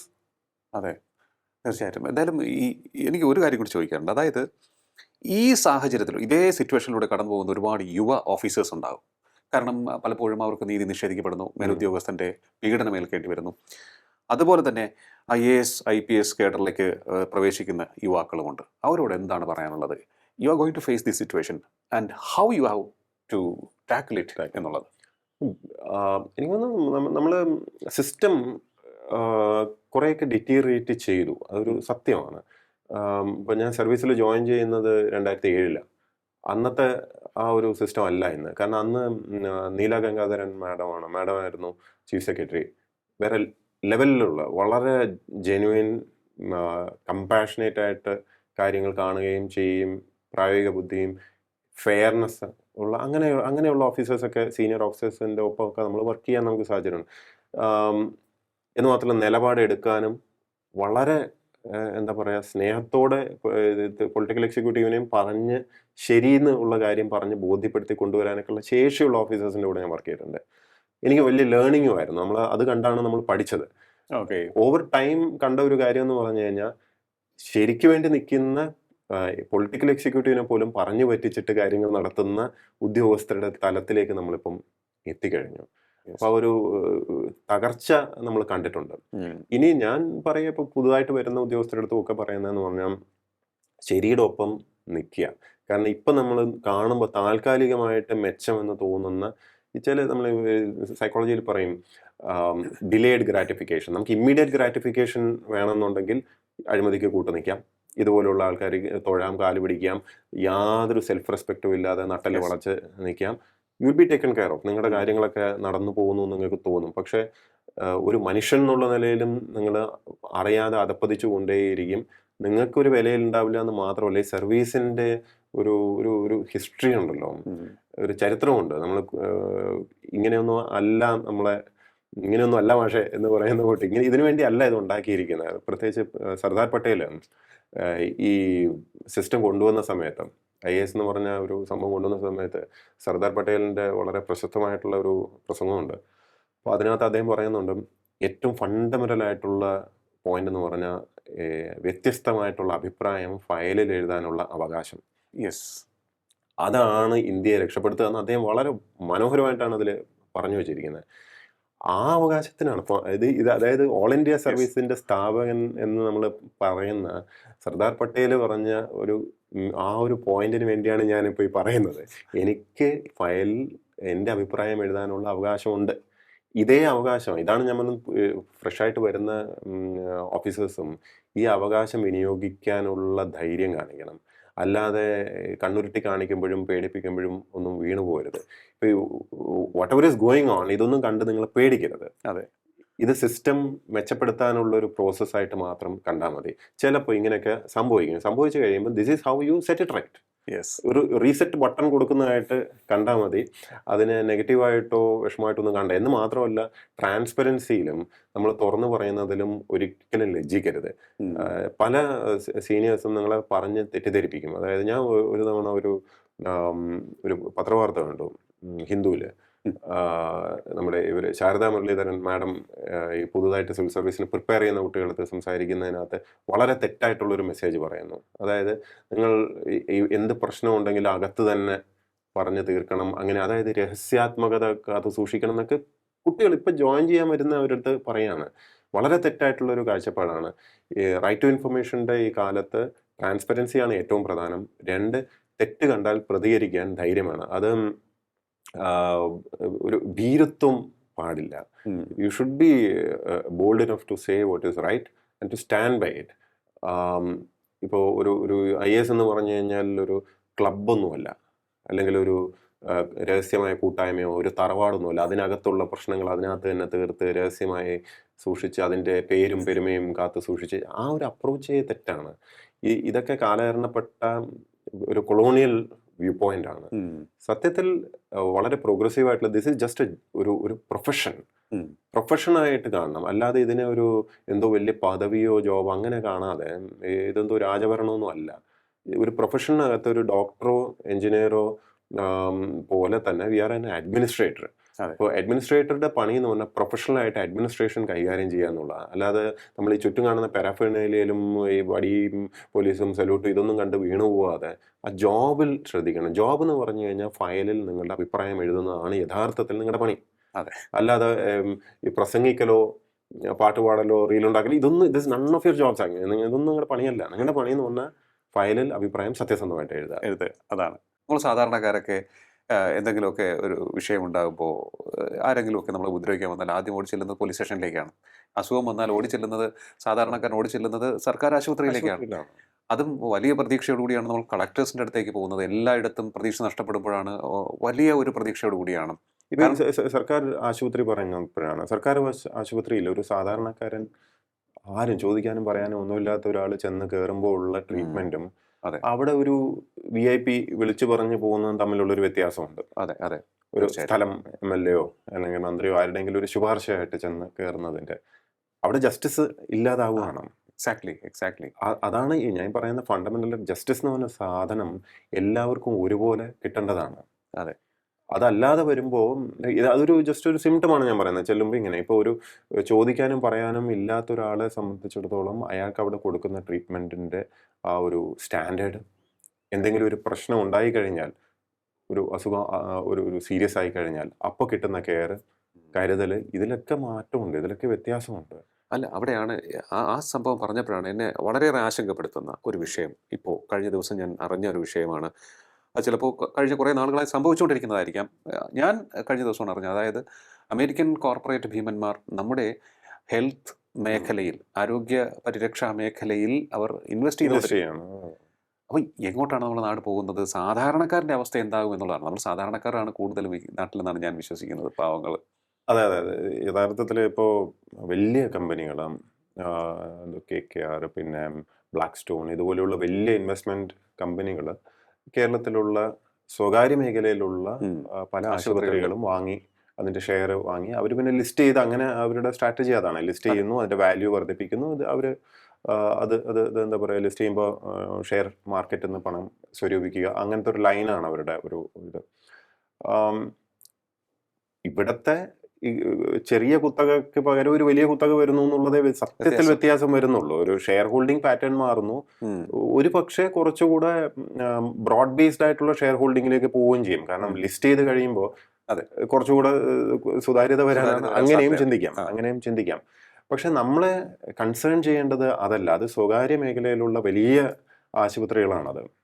അതിന്റെ നടത്തിപ്പ് എക്സ് നടത്തിയാലും വൈ നടത്തിയാലും അതല്ല നമ്മുടെ പ്രധാന വിഷയം. നമ്മുടെ പ്രധാന വിഷയം എന്ന് പറഞ്ഞു കഴിഞ്ഞാൽ സർക്കാർ മേഖലയിലുള്ള ഈ ആശുപത്രികൾ, അത് കേറ്റർ ചെയ്യുന്ന ആർക്കാണ്? അതാണ്. അത് പാവപ്പെട്ടവർക്ക് വേണ്ടിയാണ്. ഈ പാവപ്പെട്ടവരുണ്ടല്ലോ, ഇവരാരും ഈ കുത്തക വലിയ ആശുപത്രിയിലേക്കല്ല പോകുന്നത്. അതെ, അതുകൊണ്ട് സത്യത്തിൽ ഇവർ തമ്മിൽ കോമ്പറ്റീഷൻ ഒന്നും ഇല്ല. ഇതൊരു തെറ്റിദ്ധാരണ പരത്തുന്നുണ്ട്. പലരും ധരിച്ചു വെച്ചിരിക്കുന്നത് ഈ വലിയ കോർപ്പറേറ്റ് ആശുപത്രികളായി ഇത് മാറുമ്പോൾ ഇവിടുത്തെ സർക്കാർ ആശുപത്രി തകർന്നു പോകുന്നു. അതെങ്ങനെയാ വരുന്നത്? ആക്ച്വലി നല്ലതല്ലേ? കാരണം ഇവിടുത്തെ ലോഡ് കുറയാണ്. കുറച്ചുകൂടെ പണം ചെലവാക്കാൻ ശേഷിയുള്ളവൻ അവിടെ പോകുന്നുണ്ടെങ്കിൽ വലിയ ബുദ്ധിമുട്ടൊന്നും ഇല്ല. പക്ഷേ സാധാരണക്കാരന്, പാവപ്പെട്ടവന് നല്ല ട്രീറ്റ്മെന്റ് കിട്ടണം. ഇവിടുത്തെ തിരക്ക് കുറയുന്നതിൽ തെറ്റൊന്നുമില്ല. പക്ഷെ നമ്മൾ ഒന്ന് നോക്കൂ, യഥാർത്ഥത്തിൽ സാധാരണ സർക്കാർ ആശുപത്രികളിലെ തിരക്ക് കൂടുകയാണ് ചെയ്യുന്നത്. പ്രത്യേകിച്ചും കോവിഡിന് ശേഷം. കാരണം കോവിഡിന് ശേഷം നമ്മുടെ കുറേ പേരുടെ സാമ്പത്തിക സ്ഥിതി വളരെ മോശമായി. പലരുടെയും ബിസിനസ്സും കൊച്ചു കൊച്ചു സ്ഥാപനങ്ങളും എല്ലാം പൊളിഞ്ഞ് അങ്ങനെ ബുദ്ധിമുട്ടുകൾ വന്നിട്ടുണ്ട്. അതുകൂടാതെ വിലക്കയറ്റം നമുക്കറിയാമല്ലോ. കൺസ്യൂമർ പ്രൈസ് ഇൻഡെക്സിൽ കേരളമാണ് ഇന്ന് ഏറ്റവും കൂടുതൽ വിലക്കയറ്റം, അതായത് പണപ്പെരുപ്പത്തിന്റെ തോത് ആണ് റിഫ്ലക്ട് ചെയ്ത് വരുന്നത്. ഇപ്പൊ ഇന്ത്യ മുഴുവനും ഒരേ കറൻസിയാണ് ഉപയോഗിക്കുന്നതെങ്കിലും ഈ അവശ്യ വസ്തുക്കളുടെ വിലക്കയറ്റത്തിൽ ഏറ്റവും കൂടുതൽ അൺഫോർച്ചുനേറ്റ്ലി അത് കേരളത്തിലാണ്. പല കാരണങ്ങളുണ്ട്. ഒന്ന്, ഇവിടെ പ്രൊഡക്ഷൻ ഇല്ല. ഭക്ഷ്യ വസ്തുക്കൾ തൊട്ട് ഒന്നിന്റെ ഇവിടെ പ്രൊഡക്ഷൻ ഇല്ലല്ലോ. അപ്പൊ പല നാട്ടിൽ നിന്നും കൊണ്ടുവരണം. അപ്പൊ ട്രാൻസ്പോർട്ടേഷൻ കോസ്റ്റ് വരും. അപ്പൊ ഇന്ധനത്തിന്റെ പ്രശ്നമുണ്ട്. അപ്പൊ നമ്മളിവിടെ ഇന്ധനത്തിന്റെ വില അധികമാണ്. അങ്ങനെ പലതും പല പല പല കാരണങ്ങളുണ്ട്. ടാക്സസ് ഇവിടെ റീറ്റെയിൽ മാർക്കറ്റിൽ വരുമ്പോൾ ഉള്ള ഇപ്പൊ ഒരു കടയുണ്ടെന്ന് ചോദിച്ചു, ആ കട സ്ഥാപിച്ചിരിക്കുന്ന ബിൽഡിങ്ങിന്റെ ബിൽഡിംഗ് ടാക്സ് കൂട്ടുമ്പോൾ പോലും അത് ഇതിൽ ബാധിക്കും, കച്ചവടത്തെ ബാധിക്കും. അത് അങ്ങോട്ട് അൾട്ടിമേറ്റ്ലി കസ്റ്റമർക്ക് അല്ലെങ്കിൽ കൺസ്യൂമർക്ക് ട്രാൻസ്ഫർ ചെയ്യാനല്ലേ സാധിക്കുള്ളൂ. അപ്പൊ ആ വിലക്കയറ്റത്തിലോട്ട് അതും കൂടെ അങ്ങ് കയറുകയാണ്. ഇവിടെ കയറ്റിറക്കിന് ഇപ്പൊ നോക്കുകൂലി ഉണ്ടെങ്കിൽ അതും അതിനകത്ത് കയറും. ഇങ്ങനെയാണ് കേരളത്തിലുള്ള ഒരു ഒരേ വസ്തു നമുക്ക് തമിഴ്നാട്ടിൽ പോയി കഴിഞ്ഞാൽ ഇതിന്റെ ചിലപ്പോൾ പകുതി വിലക്ക് കിട്ടും. ഇപ്പോൾ ഇന്ത്യ മുഴുവനും ഈ കൺസ്യൂമർ പ്രൈസ് ഇൻഡെക്സ് 2% വെച്ച് കൂടിക്കൊണ്ടിരിക്കുമ്പോഴാണ് ഇവിടെ ഏതാണ്ട് 9% വെച്ച് കഴിഞ്ഞ ഏതാണ്ട് 8-9 മാസമായിട്ട് നമ്മൾ ആ വിഷയത്തിൽ നമ്പർ 1 ആണ് ഇന്ത്യയിൽ. അതെ, വിലക്കയറ്റത്തിൽ. അപ്പൊ ഈ ഒരു കോണ്ടെക്സ്റ്റിൽ ഒരു സാധാരണക്കാരന്റെ കയ്യിൽ ചെലവാക്കാനുള്ള പൈസ കുറഞ്ഞ് വരികയാണ്. അപ്പോഴാണ് ഇവന് വലിയ കുത്തകക്കാരനായിട്ടുള്ള ഒരു വലിയ ആശുപത്രിയിൽ പോകാനുള്ള ശേഷി ഇല്ലാതെ വരുമ്പോൾ സർക്കാർ ആശുപത്രിയെ ആശ്രയിക്കേണ്ടി വരുന്നു. അവിടെയുള്ള സർവീസസ് ആണ് അതുകൊണ്ട് നമ്മൾ കോൺസെൻട്രേറ്റ് ചെയ്യേണ്ടത്. അവിടുത്തെ സർവീസസ് മെച്ചപ്പെടുത്തിയില്ലെങ്കിൽ അവിടേക്ക് കൂടുതൽ ഇൻവെസ്റ്റ്മെന്റ് കൊടുക്കാൻ സാധിക്കും. അത് ഒന്ന് ഈ ആശുപത്രി മെച്ചപ്പെടുത്തുക എന്ന് പറഞ്ഞാൽ വലിയ ഗേറ്റ് ഉണ്ടാക്കലും ഈ എന്താ പറയുക കെട്ടിടങ്ങൾ കുറേ എണ്ണം ഉണ്ടാക്കലും അല്ല യഥാർത്ഥത്തിൽ. ഇത് പലർക്കും മനസ്സിലാവുന്നുമില്ല. ഒരു ആശുപത്രിയുടെ ക്വാളിറ്റി യഥാർത്ഥത്തിൽ തീരുമാനിക്കുന്നത് അത് കൈകാര്യം ചെയ്യുന്ന ഡോക്ടേഴ്സിന്റെയും നഴ്സസിന്റെയും മറ്റ് പാരാമെഡിക്കൽ സ്റ്റാഫിന്റെയും സ്കില്ലും എക്യുപ്മെന്റ്സും ആണ്. അടിപൊളി. അപ്പൊ ഈ എക്യുപ്മെന്റ്സ് എന്ന് പറഞ്ഞു കഴിഞ്ഞാൽ ഒന്നത് എക്യുപ്മെന്റ് വാങ്ങി അവിടെ ഇട്ടിട്ട് കാര്യമില്ല, അതിന്റെ പ്രവർത്തിപ്പിക്കാനുള്ള സ്കില്ലുള്ള ട്രെയിനിങ് കിട്ടിയിട്ടുള്ള സ്റ്റാഫിനെ വെക്കണം. അപ്പൊ അതിനുവേണ്ടി പോസ്റ്റ് ക്രിയേഷൻ അത്തരം കാര്യങ്ങൾ സമയത്ത് നടക്കേണ്ടതുണ്ട്. ഇതിന്റെ സർവീസിങ് കറക്റ്റ് സമയത്ത് നടക്കേണ്ടതുണ്ട്. ഇതിന്റെ AMC ഉണ്ട്. അത്തരം കാര്യങ്ങൾ കുറച്ചുകൂടി സിസ്റ്റമാറ്റിക് ആയിട്ട് ശ്രദ്ധിക്കുകയാണ് യഥാർത്ഥത്തിൽ ചെയ്യേണ്ടത്. നമ്മൾ ഈ കെട്ടിടം എന്ന് പറയുമ്പോൾ നമ്മളിപ്പോൾ എപ്പോഴും ഉള്ളൊരു ധാരണ വികസനം എന്ന് പറഞ്ഞാൽ കുറേ കെട്ടിടവും ബിൽഡിങ്ങും ഇതൊക്കെ മാത്രമാണെന്ന്. പക്ഷെ അതുകൊണ്ട് കാര്യമില്ല. വലിയ കെട്ടിടം ഉണ്ടാവും. അതിനകത്ത് ഒരുപക്ഷെ എക്യുപ്മെന്റ്സും കുറേ മേടിച്ചിട്ടുണ്ടാവും. പക്ഷെ അത് തുരുമ്പെടുത്ത് പോവാണ്. അതെ. പലയിടത്തും അത് നടക്കുന്നുണ്ട്. നടക്കുന്നുണ്ട്. അത് കോർഡിനേഷൻ അതിൽ വരാത്തതുകൊണ്ടും ഒരുപക്ഷെ പ്ലാനിങ്ങിലുള്ള വീഴ്ച കൊണ്ടായിരിക്കാം. പിന്നെ പോസ്റ്റ് ക്രിയേഷൻ അങ്ങനെയുള്ള 100 കോംപ്ലിക്കേഷൻസ് കൊണ്ടായിരിക്കാം. ഇതെല്ലാം നടക്കുമ്പോൾ നമ്മൾ ഇവിടെ ഏതോ ഒരു കുത്തക വന്ന് അവിടെ ഇൻവെസ്റ്റ് ചെയ്തു എന്ന് പറഞ്ഞാൽ നമ്മൾ കരണ്ടൊന്നും കാര്യമില്ല. അതും ഇതുമായിട്ടൊന്നും കൺഫ്യൂസ് ചെയ്യേണ്ട കാര്യമില്ല. ഇത് ഏറ്റവും നല്ല ഉദാഹരണം പറയാം. ഇപ്പോൾ ഒരു നമുക്ക് അത്യാവശ്യം ഒരു റേഷൻ കടയിൽ കൃത്യമായിട്ട് അരിയും ഗോതമ്പും പഞ്ചസാരയും ഇതൊക്കെ എത്തിക്കുന്നതാണ് നമ്മുടെ ജോലിയെങ്കിൽ അപ്പുറത്തൊരു വളരെ പോഷായിട്ടുള്ള ഒരു വലിയ ഷോപ്പിംഗ് മോൾ വരികയോ അങ്ങനെ എന്തോ വന്നു എന്ന് വിചാരിച്ച് ഞാൻ ഇവിടെ കിടന്ന് കരയേണ്ട കാര്യമൊന്നുമില്ല. എൻ്റെ റേഷൻ കടയിൽ ആൾ വരില്ല, അങ്ങനെയാണോ? അല്ലല്ലോ. അല്ല, റേഷൻ കടയിൽ വരാൻ പോകുന്ന ആൾക്കാർ വേറൊരു സെഗ്മെന്റ് ആണ്. അവർക്ക് കൃത്യമായിട്ടുള്ള സൗകര്യങ്ങൾ കൊടുക്കുകയാണ് വേണ്ടത്. എന്ന് മാത്രമല്ല അപ്പുറത്തുള്ള ആ കുത്തകക്കാരൻ നടത്തുന്നതിനെക്കാട്ടിലും മെച്ചപ്പെട്ട രീതിയിൽ നടത്തുക എന്നുള്ളതാണ് എൻ്റെ ചാലഞ്ച്. അതെ. കാരണം ഏതൊരു സാധാരണക്കാരനും ഞാൻ ആ ക്വാളിറ്റിയിൽ കൊടുക്കാൻ സാധിക്കണം. അല്ലാതെ രണ്ടാം കിടയായിട്ടല്ല കൊടുക്കേണ്ടത്. അപ്പോൾ we should just focus on that. അല്ലാതെ ഈ അവിടെ ഇൻവെസ്റ്റ്മെന്റ് വന്നോ ഇല്ലയോ എന്നുള്ളത് it's not of our business actually. അത് നമ്മൾ അതല്ല, നമ്മുടെ ഫോക്കസ് നഷ്ടപ്പെട്ടു പോവാതിരിക്കുക എന്നുള്ളതാണ്. അതെ അതെ അതെ വേറൊന്നും കൂടെ ഉണ്ട്. നമ്മൾ ഹെൽത്തിനകത്ത് പറയുമ്പം ഇന്ത്യയിലെ മുഴുവനും എല്ലാ സംസ്ഥാനത്തിനെയും കണക്കെടുക്കുമ്പോൾ ഔട്ട് ഓഫ് പോക്കറ്റ് എക്സ്പെൻസ് എന്ന് പറഞ്ഞൊരു സംഭവമുണ്ട്. ഈ ഹെൽത്ത് കെയറിനും ഔട്ട് ഓഫ് പോക്കറ്റ് എക്സ്പെൻസ് ഏറ്റവും കൂടുതൽ വരുന്നത് കേരളത്തിനാണ്. അപ്പോൾ ഔട്ട് ഓഫ് പോക്കറ്റ് എന്ന് വെച്ചാൽ എൻ്റെ കണക്ക് ഓർമ്മ ശരിയാണെങ്കിൽ എനിക്ക് 30,000 ആ റേഞ്ചിലെങ്ങാണ്ട് ആണ് വരുന്നത് ഔട്ട് ഓഫ് പോക്കറ്റ് എക്സ്പെൻസ്. അപ്പോൾ എന്ന് വെച്ചാൽ അതിൻ്റെ അർത്ഥം എന്താണെന്ന് വെച്ചാൽ ഒരു അസുഖം വന്നു കഴിഞ്ഞ് കഴിഞ്ഞാൽ അതിൻ്റെ ആവറേജ് ഔട്ട് ചെയ്തെടുക്കുമ്പോൾ 5,000 അങ്ങനെ എന്തോ ആണ്. കൃത്യം കണക്ക് ഞാൻ ഓർക്കുന്നില്ല. പക്ഷേ ഗൂഗിൾ ചെയ്താൽ കിട്ടുന്നതാണ്. Out of pocket expense for health care എന്ന് പറഞ്ഞ് ഗൂഗിൾ അടിച്ചാൽ കിട്ടുന്നതാണ്. ഇന്ത്യയിൽ നമ്മളാണ് ഏറ്റവും കൂടുതൽ. ഇതിൻ്റെ അർത്ഥം എന്താണെന്ന് വെച്ചാൽ ആശുപത്രിയിൽ പോയി കഴിഞ്ഞാൽ ട്രീറ്റ്മെൻറ്റ് കിട്ടും, അതൊക്കെ ഉണ്ട്. പക്ഷേ ഞാൻ എൻ്റെ കയ്യിൽ നിന്ന് ഇത്രയും ചിലവാക്കേണ്ടി വരും. അതിപ്പോൾ സർക്കാർ ആശുപത്രിയിലാണെങ്കിൽ പോലും. അതെ. ഏറ്റവും കൂടുതൽ അങ്ങനെ ചിലവാക്കേണ്ടി വരുന്ന ഒരു സംസ്ഥാനം കേരളമാണ്. അപ്പോൾ ഇതിൻ്റെ അർത്ഥം എന്താണെന്ന് വെച്ചാൽ നമ്മൾ സൗജന്യ ചികിത്സ എന്ന് നമ്മൾ പറയുമ്പോഴും അവിടെ ചെന്ന് കഴിയുമ്പോൾ പല കാര്യങ്ങളും നമ്മൾ വാങ്ങേണ്ടി വരുന്നു എന്നാണ് അതിൻ്റെ അർത്ഥം. അതെ. അപ്പോൾ അവർ പറയും ഇത് ഇവിടെ ഇല്ല, അതവിടെ ഇല്ല, അല്ലെങ്കിൽ ഇന്ന സാധനം നമുക്ക് സപ്ലൈ ഇല്ല. അപ്പോൾ ചിറ്റ എഴുതി കൊടുക്കുകയും പുറത്തുനിന്ന് വാങ്ങിക്കൊണ്ടുവന്ന് ചികിത്സ മുമ്പോട്ട്. ഇപ്പോൾ സർജറിക്ക് വരെ പലതും അങ്ങനെ വാങ്ങേണ്ടി വരുന്നു എന്നൊക്കെ ഡോക്ടേഴ്സൊക്കെ പറഞ്ഞ് തന്നെ നമ്മൾ അറിയുന്നുണ്ട്. ഇപ്പോൾ ഔട്ട് ഓഫ് പോക്കറ്റ് എക്സ്പെൻസ് വളരെ അധികമാണെങ്കിൽ സാധാരണക്കാരനത് താങ്ങാൻ പറ്റില്ല. നമ്മൾ പറയാൻ വേണ്ടി ചികിത്സ ഇവിടെ സൗജന്യമാണെന്ന് പറയുമെങ്കിലും യഥാർത്ഥത്തിൽ ഈ ഹിഡൻ കോസ്റ്റ് എന്നൊക്കെ പറയില്ലേ, ടേംസ് ആൻഡ് കണ്ടീഷൻസ് അപ്ലൈ എന്നൊക്കെ പറയുന്നവർ അവിടെ ചെന്ന് കഴിയുമ്പോഴേ അറിയുള്ളൂ ഇത് പോരാ. ശരിയാണ്. അതൊരു നമ്മളെ ചിന്തിപ്പിക്കേണ്ട ഒരു വിഷയമാണ്. കാരണം ഔട്ട് ഓഫ് പോക്കറ്റ് എക്സ്പെൻസ് കുറയ്ക്കണം, അതിലേക്കാണ്. അപ്പോൾ ഏറ്റവും കൂടുതൽ ഇങ്ങനെ പുറത്തുനിന്ന് വാങ്ങിപ്പിക്കുന്ന സാധനങ്ങളും മറ്റുമൊക്കെ ഐഡന്റിഫൈ ചെയ്തിട്ട് അതിൻ്റെ സപ്ലൈയിൽ എന്താണ് തകരാറ്, അത് അവിടെയാണ്. That is where we have to really focus more than buildings. അതാണ് ഞാൻ വീണ്ടും പറയുന്നത്. പലയിടത്തും വളരെ ആഡംബരമായിട്ട് വലിയ ഗേറ്റ് ഒക്കെ പണിത് കഴിയുമ്പോഴേക്കും നമ്മൾ വിചാരിക്കും നമ്മളങ്ങ് വലുതായിപ്പോയി വികസിച്ചു. ഇത് ഏറ്റവും എളുപ്പമാണ് നമുക്ക് ഗേറ്റ് ഉണ്ടാക്കുന്നതും ഇതൊന്നും അല്ല. വലിയ കമാനങ്ങൾ കെട്ടി പണ്ട് ഒരു 10-15 വർഷം മുമ്പ് ഞാൻ ഒരു ലേഖനം പണ്ട് എഴുതിയിരുന്നു, കലാമതിയിൽ എഴുതിയതാണ്. അതിനകത്ത് എഴുതിയ ഒരു ലേഖനം ഇതായിരുന്നു, ഗേറ്റ് എന്നുള്ളതായിരുന്നു വിഷയം.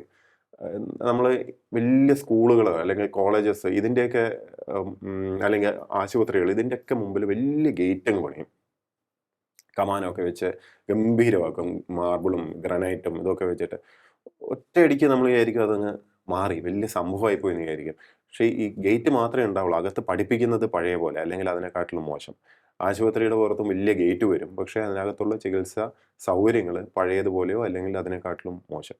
ആ രീതി നമ്മൾ എന്താ പറയുക, മേക്കപ്പ് ഇട്ട് ഇറങ്ങുന്ന മാതിരിയാണ്. അതെ അതെ അതെ. That is not the priority എന്നാണ് ഞാൻ പറയുന്നത്. അതാണ് ഈ ചികിത്സ മെച്ചപ്പെടണം എന്ന് പറഞ്ഞപ്പോഴാണ് എനിക്ക് ഓർമ്മ വന്നത്. പലപ്പോഴും നമുക്ക് സങ്കടം തോന്നാറുണ്ട്. ഒരു കൊച്ചുകുട്ടിയുടെ കൈ മുറിച്ച് കളയേണ്ട അവസ്ഥ വന്നിട്ടുണ്ട് അനാസ്ഥ കാരണം. അതുപോലെ പണ്ടൊക്കെ നമ്മൾ തമാശ, സിനിമയിലെ തമാശയായിട്ടാണ് വന്നിട്ടുള്ളത് വലതുകാലിലെ പരിക്കിന് ഇടതുകാല് സർജറി ചെയ്യുക എന്നുള്ളത്. അത് യഥാർത്ഥത്തിൽ സംഭവിച്ചുകൊണ്ടിരിക്കുന്നു.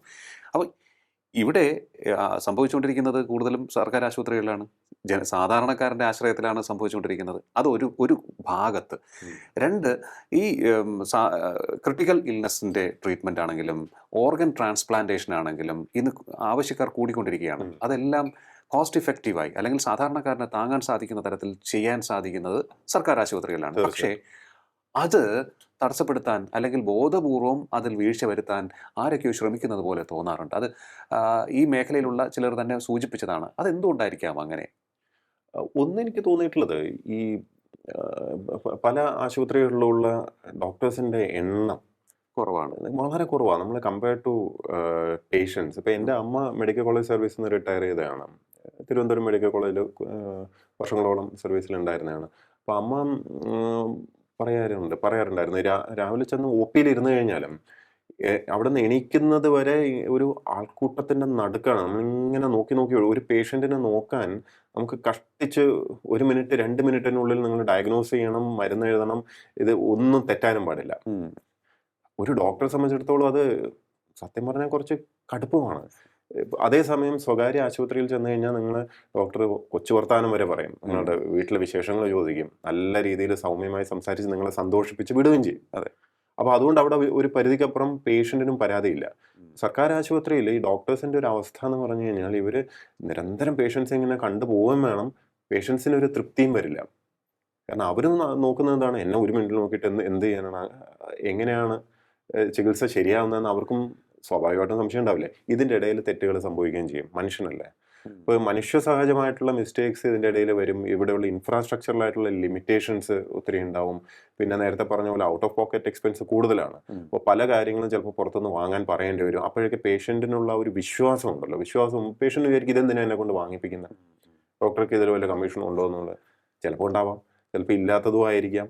എങ്ങനെയെങ്കിലും ചികിത്സ മുമ്പോട്ട് പോട്ടെ എന്ന് വിചാരിച്ചിട്ടും ആയിരിക്കാം. ഒരു വല്ലാത്തൊരു ഇക്കോ സിസ്റ്റത്തിനകത്താണ് ഇത് വർക്ക് ചെയ്യുന്നത്. അത് ഇന്നോ ഇന്നലെയോ തുടങ്ങിയല്ല, വർഷങ്ങളായിട്ട് ഇങ്ങനെയാണ്. പക്ഷേ ആ സിസ്റ്റം മെച്ചപ്പെടണം. നമ്മൾ ഓരോ വർഷം കഴിയുമ്പോഴും സിസ്റ്റം മെച്ചപ്പെടേണ്ടത് ഇവിടങ്ങളിലൊക്കെയാണ്. അതെ, ശരിയാണ്. ഗേറ്റ് ഉണ്ടാക്കിയിട്ടല്ല. ഞാൻ വീണ്ടും അല്ല, അതാണ് ഇപ്പോൾ നമ്മൾ നോക്കുമ്പോൾ എൻ്റെ ഒരു സംശയമാണ്, ജെന്യൂൻ ആയിട്ടുള്ള ഒരു സംശയമാണ്. കാരണം പലപ്പോഴും നമ്മൾ ചെല്ലുമ്പോൾ എല്ലാം ജൂനിയർ ഡോക്ടേഴ്സാണ് മെഡിക്കൽ കോളേജിലൊക്കെ രോഗികളെ നോക്കുന്നത്. ഈ കഴിവുള്ള ഡോക്ടേഴ്സ് ഒന്നും ഇപ്പോൾ മെഡിക്കൽ കോളേജിലേക്ക് വരുന്നില്ലേ എന്ന് ചിന്തിക്കാറുണ്ട്. കാരണം അവർക്കൊക്കെ വലിയ പെർക്ക് കൊടുത്ത് വലിയ സാലറി കൊടുത്ത് അക്കോമഡേറ്റ് ചെയ്യാൻ സാധിക്കുന്ന വലിയ പ്രൈവറ്റ് ഹോസ്പിറ്റൽസ് വന്നത് അങ്ങനെ ഒരു വിഷയം ഈ സർക്കാർ ആശുപത്രിയിൽ ഉണ്ടാക്കുന്നുണ്ടോ? ഇപ്പോഴും സർക്കാർ ആശുപത്രിയിലുള്ള ഡോക്ടേഴ്സ് തന്നെയാണ് ഏറ്റവും മികച്ചവര്. അവിടെ റിലേറ്റീവ്ലി ജൂനിയേഴ്സ് ആയിട്ട് വരുന്നുണ്ടെങ്കിൽ പോലും അവര് പോലും മികച്ചവർ തന്നെയാണ്. അവിടെ ഇപ്പോൾ PGക്ക് അഡ്മിഷൻ കിട്ടണമെങ്കിൽ പോലും നമുക്കറിയാം നല്ല റാങ്കും നല്ല കഴിവും ഒക്കെ ഉണ്ടെങ്കിൽ മാത്രമേ അത് സാധിക്കുകയുള്ളൂ. ഡോക്ടേഴ്സ് അല്ല യഥാർത്ഥത്തിൽ പ്രശ്നം, ഡോക്ടർമാരുടെ എണ്ണം കുറവാണെന്നുള്ളതും അവർക്ക് ഈ രോഗികളെ കാണാനുള്ള ഒരു ഇൻഫ്രാസ്ട്രക്ചറും അതിനുള്ള സൗകര്യങ്ങളും കുറവാണെന്നുള്ളതുമാണ്. അപ്പം നമ്മൾ പ്രയോറിറ്റൈസ് ചെയ്തിട്ട് വേണം എപ്പോഴും ഇതൊക്കെ തീരുമാനങ്ങൾ എടുക്കണം. ഇപ്പോൾ ഒരു ഡോക്ടറെ പോസ്റ്റ് ക്രിയേറ്റ് ചെയ്യാൻ, അല്ലെങ്കിൽ ഒരു ആശുപത്രിയിൽ കുറച്ച് പാരാമെഡിക്കൽ സ്റ്റാഫ് അല്ലെങ്കിൽ നഴ്സിംഗ് സ്റ്റാഫ്, ഇവരെയൊക്കെ പോസ്റ്റ് ക്രിയേറ്റ് ചെയ്യാൻ പോലും വലിയ പാടാണ്. സാമ്പത്തിക പ്രതിസന്ധി മറ്റേത് മറിച്ചെന്നൊക്കെ പറഞ്ഞ് പോസ്റ്റ് ക്രിയേഷൻ ഒന്നും നടക്കില്ല. അതേസമയം നമ്മൾ ശ്രദ്ധിച്ചാൽ അറിയാം, നമ്മൾ കണക്കുകളെടുത്ത് പരിശോധിച്ചാൽ മതി. കണക്കുകളെടുത്ത് പരിശോധിക്കുമ്പോൾ നമുക്ക് അറിയാം എല്ലാ വർഷവും എത്രയോ വർഷമായിട്ട് നടക്കുന്നതാണ് പോസ്റ്റ് ക്രിയേഷൻ. എല്ലാ വർഷവും ഏറ്റവും കൂടുതൽ നടന്നിരിക്കുന്നത് എവിടെയാണ് എന്നൊന്ന് കണക്കെടുത്ത് നോക്കിയാൽ നമ്മൾ സത്യം പറഞ്ഞാൽ ഞെട്ടിപ്പോവും. എല്ലാം മിക്കവാറും ലാസ്റ്റ് ഗ്രേഡ് അല്ലെങ്കിൽ പ്യൂണ്, ഡ്രൈവർ, ഇത്തരം തസ്തികകൾ, അല്ലെങ്കിൽ പല പൊതുമേഖലാ സ്ഥാപനങ്ങളിൽ പലതും ബാക്ക്ഡോർ എൻട്രി ഒക്കെ ആയിരിക്കും അവരെ സ്ഥിരപ്പെടുത്തുക. ഇതിനൊക്കെ പോസ്റ്റ് ക്രിയേഷനകത്ത് അത്ര വലിയ തടസ്സം ഉണ്ടാവുന്നില്ല എന്ന് കാണാം. ഇതൊരു പ്രയോറിറ്റിയുടെ വിഷയം കൂടെയാണ്. കാരണം നമ്മൾ എന്തിനാണ് കൂടുതൽ പ്രാധാന്യം കൊടുക്കുന്നത്, അതല്ലേ ഒരു ഇഷ്യൂ. തീർച്ചയായിട്ടും. കാരണം ഇത് അല്ല, ഞാൻ ഈ ടോക്കിൽ എനിക്ക് കൂടുതൽ അല്ലെങ്കിൽ ശ്രദ്ധ കൊണ്ടുവരാൻ ഞാൻ ആഗ്രഹിക്കുന്ന ഒരു വിഷയം ഇത് ഹെൽത്ത് ഒന്നാണ്, 2 കൃഷിയാണ്. കാരണം നമ്മൾ വളരെ അപകടകരമായ ഒരു സാഹചര്യത്തിലേക്ക് പോയിക്കൊണ്ടിരിക്കുന്നു എന്നാണ് പല ആരോഗ്യ വിദഗ്ധരും പറയുന്നത്. ഓക്കെ, നമുക്ക് പച്ചക്കറി കഴിക്കണം, പക്ഷേ നമ്മൾ കഴിക്കുന്ന പച്ചക്കറി എങ്ങനത്തതാണ് എന്നുള്ളതാണ്. അതേസമയം നമ്മൾ നോക്കുമ്പോൾ ഒരു 30 വർഷം മുമ്പോട്ട് പിറകിലേക്ക് നമ്മൾ പോയി കഴിഞ്ഞാൽ അന്നുണ്ടായിരുന്ന കൃഷിയിടങ്ങളെല്ലാം തന്നെ തരിച്ചു കിടക്കുന്നു. അവയൊക്കെ തന്നെ നികത്തി വീട് വെച്ചിട്ടുണ്ടാകും. വളരെ വളരെ സങ്കടപ്പെടുത്തുന്ന തരത്തിലുള്ള മാറ്റം സംഭവിച്ചുകൊണ്ടിരിക്കുന്നു. അങ്ങ് ആ വകുപ്പിൽ ഇരുന്നത് കൊണ്ടും എനിക്ക് ചോദിക്കാനുള്ളത്, ഈ വിഷയം നമ്മൾ എങ്ങനെ ഹാൻഡിൽ ചെയ്യണം? എങ്ങനെ നമുക്ക് യങ്സ്റ്റേഴ്സിനെ ഇങ്ങോട്ടേക്ക് ആകർഷിക്കാൻ സാധിക്കും? എങ്ങനെ നാടിന്, സർക്കാരിന് ഈ വിഷയത്തിൽ ഇടപെടാൻ സാധിക്കും? കാരണം ഇത് എനിക്ക് തോന്നുന്നില്ല ഈ യങ്സ്റ്റേഴ്സിന് എത്രത്തോളം ഇതിൻ്റെ അപകടം മനസ്സിലാക്കിയിട്ടുണ്ടെന്ന് എനിക്ക് എനിക്ക് തോന്നുന്നില്ല അവർ അപകടം മനസ്സിലാക്കിയിട്ടുണ്ടെന്ന്. കറക്റ്റാണ് താങ്കൾ ഈ പറഞ്ഞത് 100% ശരിയാണ്. ഈ കൃഷി ഒരു ഫണ്ടമെന്റൽ ആയിട്ടുള്ള ഒരു ഒരു ഒരു മേഖലയാണ്. നമ്മൾ എന്ന് വിചാരിച്ച് എല്ലാം നമ്മളിവിടെ ഉൽപ്പാദിപ്പിക്കണം എന്നുള്ള അല്ല. ആ ഒരു ധാരണയൊന്നും വേണ്ട. ഒരു ബേസിക് ആയിട്ടുള്ള ബേസിക് ആയിട്ടുള്ളത് വേണം. കേരളത്തിന്റെ റിക്വയർമെന്റിൽ ഒരു ഒരു ഫ്രൂട്ട്സും വെജിറ്റബിൾസിന്റെ മാത്രം എടുക്കുകയാണെങ്കിൽ വെജിറ്റബിൾസ് ഏതാണ്ട് 25 ലക്ഷം മെട്രിക് ടണ്ണാണ് നമുക്ക് ഒരു വർഷം വേണ്ടി വരുന്നത്. ഓക്കെ. ഫ്രൂട്ട്സിന്റെ ആണെങ്കിൽ ഒരു 40-45 ആ റേഞ്ചിൽ ആണ് വേണ്ടി വരുന്നത്. ഇതിൽ രണ്ടിനെയും പകുതിയുടെ കാൽ പോലും നമ്മൾ ഉൽപ്പാദിപ്പിക്കുന്നില്ല. അതിന്റെ കണക്കെടുത്ത് നോക്കുമ്പം രണ്ടിനും കണക്കെടുത്ത് പരിശോധിച്ചാണ് നോക്കുമ്പോൾ രണ്ടിനകത്തും വളരെയധികം നമ്പേഴ്സ് കാണിക്കുന്നത് ബനാനയാണ്. അതായത് ഫ്രൂട്ടായിട്ടും വെജിറ്റബിൾ ആയിട്ടും ബനാന എന്ന് കാണിക്കുകയാണ്. അപ്പം ഈ ബനാന ഒഴിവാക്കി കഴിഞ്ഞാൽ യഥാർത്ഥത്തിൽ നമ്മുടെ ഉൽപ്പാദനം ഒന്നുമില്ല, ശുഷ്കിച്ചിരിക്കുകയാണ്. ശരിയാണ്. മുഴുവനും നമ്മൾ ആശ്രയിക്കുന്നത് തമിഴ്നാടും കർണാടകവും. ഓക്കെ, അത് വലിയ കുഴപ്പമില്ലാന്ന് വെക്കാം. പക്ഷെ പ്രശ്നം എന്താണെന്നറിയോ, അവിടങ്ങളിൽ കൃഷി ചെയ്യുന്ന അവരും മലയാളികളൊക്കെ തന്നെയാണ്. കൂടുതൽ പേരും അവിടെ പോയി ലാൻഡ് എടുത്തിട്ട് കൃഷി ചെയ്യുന്നുണ്ട്. അപ്പോൾ അവരും രണ്ട് രീതിയിലാണ് കൃഷി ചെയ്യുന്നത്. അവിടുത്തെ കൺസംഷന് വേണ്ടുന്നത് വേറെയും ഇങ്ങോട്ടേക്ക് കയറ്റി വിടുന്നത് വേറെ രീതിയിലും. ഇങ്ങോട്ടേക്ക് കയറ്റി വിടുന്നതിനകത്ത് ഉടനെ പരിശോധന അങ്ങനെയൊന്നും വരുന്നില്ലല്ലോ. അപ്പോൾ പലതും ശരിക്കും മരുന്നടിച്ചും അങ്ങനെ ഒരു പരിധി വിട്ടിട്ടുള്ള നമ്മൾ നിയമപരമായിട്ട് പോലും അംഗീകരിക്കാത്ത പല രീതിയിലും ചെയ്യുന്നുണ്ടെന്നുള്ളത് യാഥാർത്ഥ്യമാണ്. നമുക്ക് ഇവിടെ ഉൽപ്പാദിപ്പിക്കാൻ പറ്റാഞ്ഞിട്ടല്ല എന്നുള്ളതാണ് അതിൻ്റെ ട്രാജഡി.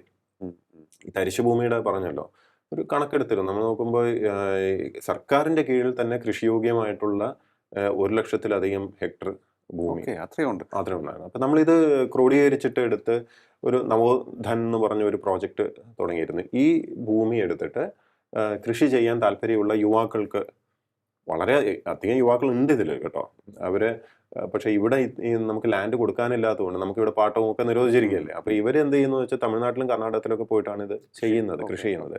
നന്നായിട്ട് ചെയ്യുന്നുമുണ്ട്. ഈ ഫ്രൂട്ട്സ് ആൻഡ് വെജിറ്റബിൾസ് നഷ്ടമല്ല, നല്ല ലാഭമുള്ളൊരു ബിസിനസ്സും കൂടാണ്. ടാക്സ് ഫ്രീയുമാണ്, ഇതിൽ നികുതിയില്ല, ഇൻകം ടാക്സ് 0 ആണ്. അപ്പൊ അതുകൊണ്ട് നല്ല രീതിയിൽ കൃഷി ചെയ്യുന്ന ഒത്തിരി പേരുണ്ട്. പിന്നെ ഈ എക്സോട്ടിക് ഫ്രൂട്ട്സിൽ തിരിഞ്ഞവരുണ്ട്. എക്സോട്ടിക് ഫ്രൂട്ട്സ് ഒക്കെ കൃഷി ചെയ്യുമ്പോൾ അതിന്റെ ഇടവേളയായിട്ട് പച്ചക്കറികൾ ചെയ്യാൻ പറ്റും. ഈ എക്സോട്ടിക് ഫ്രൂട്ട്സ് തന്നെ എക്സ്പോർട്ടിന് വേണ്ടി ചെയ്യുന്നവരുണ്ട്. എക്സ്പോർട്ടിന് വേണ്ടി ചെയ്യുമ്പം അതിൻ്റെ സൈറ്റോസാനിറ്ററി കണ്ടീഷൻസ് ഉണ്ട്. അതായത് മരുന്നടിക്കുന്നതും മറ്റുമൊക്കെ ഒരു വളരെ സ്ട്രിക്റ്റ് ആണ്. അതിലുള്ള അംശം ഉണ്ടെങ്കിൽ എക്സ്പോർട്ട് ചെയ്യാൻ പറ്റില്ല, അവിടെ റിജക്റ്റ് ആവും.